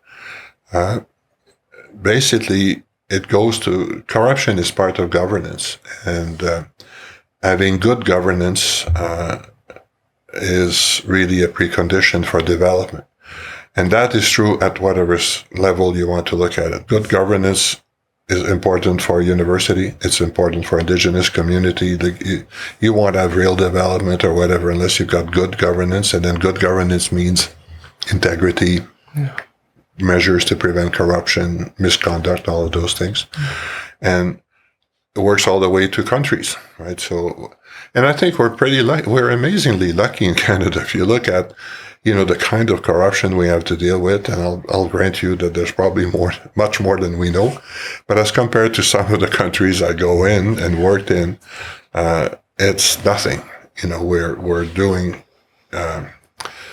we're lucky, we're doing better than others. Now, that's not to say stop and there's no problem. There are many issues with corruption here, and one of them is we don't even know how much corruption there is because there's almost no investigation of corruption in Canada. We don't have an independent authority to investigate corruption in public service. Officially, it's the RCMP. And if you look at what they have in place to investigate corruption, it's tiny, right? So, whereas other countries oftentimes have specialized institutions with specialized prosecutors and law enforcement and investigators and all of that. We don't have that currently. There's a proposal to have more than a proposal, it's in the letter of appointment of the Minister of Justice and the Minister of Public Safety federally, to create a brand new agency on financial crime. So financial crime agency, which may to some extent also include corruption to the extent that there's a financial part to it. Yeah. No one really knows because it's just a plan at this point. We don't have a actual concrete description of what that agency would do. But in any event, having said all of this, our problems of corruption are nothing as compared to what you see in other countries. And the big thing that that people don't understand is that corruption will vitiate everything else you try to do. You try to develop, you try to train, you try to invest, you try to do. All of that turns to nothing because of corruption. And there are many countries that are at that level. Like, no matter what they try to do, how much resources they throw at problems, the problems don't get addressed because the resources get siphoned off all the time by corrupted elite. It's not the people at the bottom of the scale who they may take little bribes. People talk about India and Kenya and places where you can't do anything without a cop asking you for rupees or shillings or whatever, and that's all true, but the real problem is not the cop who's asking you for a few rupees, although that's annoying as hell, and it's symptomatic of other issues. But, there's corruption on scales that really paralyze a country, defeats basically everything else that people try to do to improve their situation, to improve their systems, their institutions, all of that. Corruption, I'm going to steal it and move in a little bit of a different direction, but corruption is something that happens within the person. It's decisions you make, small or big, that impact your integrity. One of the areas we've sort of talked about is the hesitation to want to speak up, whether it's to media, whether it's to students in universities right now. I know you're not a professor practicing right now, but what advice would you provide for professors in this circumstance right now? What, based on your experiences, it seems like one of your thoughts would be make sure you speak up and stand up for whatever you believe in, whether everybody agrees with you or not. That is, you have to. You can't corrupt yourself. You can't let yourself fold, and that's kind of the spiel with tenure, is that some professors, they fold, all I want to do is get tenure, then I'll stand up for myself. I had Scott Sheffield on, and he felt like he was pressured into choosing a different lens to view the world through because military history isn't that popular in universities. So he was like, I was told to kind of put on a cloak of invisibility, and then by the time I get tenure, go, now I'm interested in military history, and he said, I don't want to corrupt myself. I'm going to find a way to do what I love, and I'm not going to let that take away from myself. What advice do you have for professors? Okay, well, you gave the advice already, so ditto, I agree. I would add one more thing, which is choose your battles. You'll just exhaust yourself if you're taking every battle, fighting every windmill that comes your way. You'll turn into some kind of Don Quixote, but, the world won't change.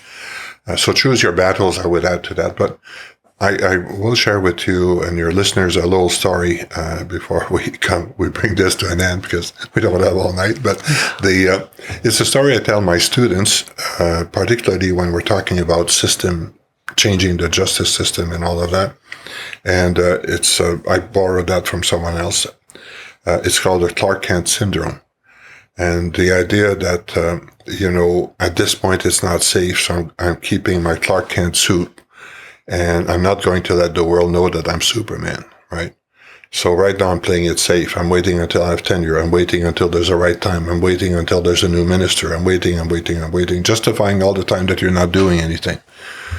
And one day you say, okay, now I've got my chance. Boom, Clark Kent suit. They go to your phone booth, they take their Clark Kent suit out.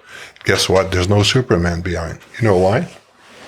Because Superman would have grown in all those years where you took battles one after the other and learned how to do it and how to fail and how to succeed. You can't postpone that for 20 years, 25 years and say, one day I'll have my moment and I'll be Superman, I'll change the world. It doesn't happen this way. But a lot of people use exactly that excuse to justify to themselves their own inaction, their own lack of courage. Now, remember I said, choose your battles. You can't go after every windmill and you can't fight everything all the time with everyone. Yeah, you have to be strategic in terms of what you do. You have to know what your limits are, and you have to know what things you're willing to tolerate and not tolerate. So know yourself is the beginning, right? Good teacher, right? Know yourself. That's where it starts. But the other thing is, don't postpone. I mean, the idea that one day you'll be all powerful, that's not true. You learn how to challenge the system, to rally people behind you, to lead, change, do all those things by a little bit of courage every day, not by waiting for 20 years where you get in the exact position. You got a title, right? Oh, I'm now chief, or I'm now this or that. It doesn't happen. When you're chief, you're being the same coward you've been for 20 years. Yeah. You won't do anything. Absolutely. I really appreciate being able to do this, to have you as a teacher, to have you as an educator, to be one of the people who helped shape me, to be able to sit down with you today. It's just been such a blast, exactly what I hoped it would be. You're incredibly knowledgeable, and share such insights, again, seemingly so simple, like it's all obvious to you, but I think you create that space for people to want to consider university. Many of the listeners that I've spoken to talk about how the professors always intimidate them, but for individuals like yourself, it's not intimidating, it's encouraging, and that's always how you've been to me. Mark Lalonde in our conversation talked about how you inspired him, countless other people I know personally who've been inspired, and that's not to count all the other people you've impacted over your career. So thank you so much for being willing to come on. That's flattering, but before we bring this to an end, I want your listeners to know something about you. So you mentioned that at some point you did a little research project with me on First Nations court, right? And you also mentioned that how important it was for you to learn to challenge ideas and have your own and all this. Well, and I shared with you that sometimes I take real pride when my students challenge ideas, come up with their own things. You may remember that about a year ago, which was several years after we worked together, you sent me an email and you said, you know what I thought was right and what you were telling me about the First Nations court? I've had that experience now and I know better and this is what I really think and da-da-da-da. And I went, yes, this guy's still thinking. He doesn't care what the authority is on these things. He's making his own opinion. And by the way, I agree with him, right? That's a good idea, but it didn't matter whether I agreed with you. What for me was what really fun was that years later, you remembered, hey, this guy was giving me that way of thinking about it, and now I'm approaching it differently, and I think otherwise. And intimidating or not, you send me an email and saying, guess what? I thought that. Now I think differently. Yeah. Well, think about what it means for an educator to see that kind of feedback. I take it personally. I said, Aaron, that's my guy, look at what he's doing. That's what I was hoping he would do. I always believe he would, but now I get confirmation. Look at Aaron, he's doing it. And I get that confirmation from many others, right? Sometimes in ways I did not expect. Not always perfect, but, confirmation that like they develop things and skills and ways of thinking that may not be mine, but that is theirs. And I take a little credit in that, not, you do your own successes, but I take a little credit every time I see my students succeed. You do, and that's where I think referencing gets underestimated. Like often students will go, I don't want to reference, but to be able to, when I'm telling a story, be able to reference someone like yourself. I've referenced you several times on that topic and go, this is when I realized that the world is far more complicated. Like that milestone for me was that interaction with you where you were like, you're right. As an authority figure, as someone I was looking to go like, hey, I have this thought, like, is this right? And you being like, yeah, we don't have all the answers. Forever now, I go, we probably don't have all the answers. And that's a humble moment. With John Haidt, it was him saying, you could be so much better and you're not, and it's a pity. And so you need to figure that out. And it was harsh in that moment. I was like, how could you say something like that? And maybe in today's culture, not something popular for people to hear, but I swallowed it. I sat there with it and I went, why aren't I? And then that's why I wanted to sit down with him and say, hey, this was the impact you had on me. Years later, I still go to that moment as like, why am I like this? Why can't I be better? Why am I stuck in a high school mentality in a university? How do I let go of that? And so individuals like yourself, I think it's important for the people experiencing the benefit to appreciate, to recognize, and to take that time to go, hey, you really helped shape my viewpoint, because then we have that as a milestone in our professional development, personal development to kind of grow. Mm-hmm. Yeah. Important. And I'll make one last loop. You know what you said John did with you, I've done with others. Many professors have done that, and to really challenge the students. I know you can do better. That's not that's not up to your standard. That's you can do better. Today I was talking about faculty who are nervous about that. What if you had turned around and say, "Oh, you're saying that because I'm Indigenous," and the next student is, "Well, yeah, sure. If I was in Brown, you wouldn't say that." And, if I was the same religion as you, if I was not, so you took it. And so John took a chance on you and you prove him right. But there's always a risk that someone doesn't take it or fights you back or turns that into something really ugly.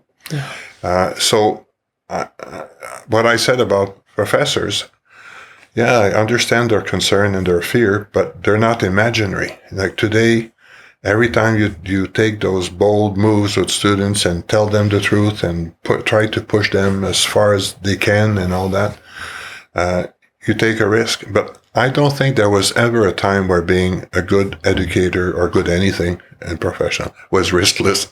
There's always a risk, right? So the question is, can we create an environment where the risk for educators, given the polarization and everything else that we talked about, is not so great that you risk your whole career because you told a student, "Hey, I know you can do better than that." Yeah. But giving people the benefit of the doubt is probably more important now than it has ever been, to give people that trust, because I had that. There's a certain mentality. There's the look of, "Oh, you said something about me that offends me, so how do I disprove it?" And there's the mindset of like, how do I take the best of what you said and learn from that? And I think that that's something it takes a conscious effort to build up, and it can create so many opportunities. I don't think I'd be the person I am today if it wasn't for my undergrad in criminology with individuals like yourself, John, Darryl, and countless other amazing professors that help mold you, help encourage you, and help you think differently about, because there's often times where I think of the things I could pull on as being a victim that I choose not to, but it's because I want to be represented for the best of the things I do, not for anything that stood in my way. I want to be able to raise those things as like, hey, I overcame these things, you could too, but never as I had these barriers and everybody hates me. That can be very discouraging to people and make it like an abyss that you can't really get out of. And people like yourself have always encouraged students to think of themselves as bigger than they are. And I think that the benefits of that are hard to calibrate. And as you've said, have impacted many people's lives. So it's been such an honor to sit down with you. And you prove at 3 hours and 18 minutes how important it is to do long form interviews. Okay. And thank you for inviting me. That was fun.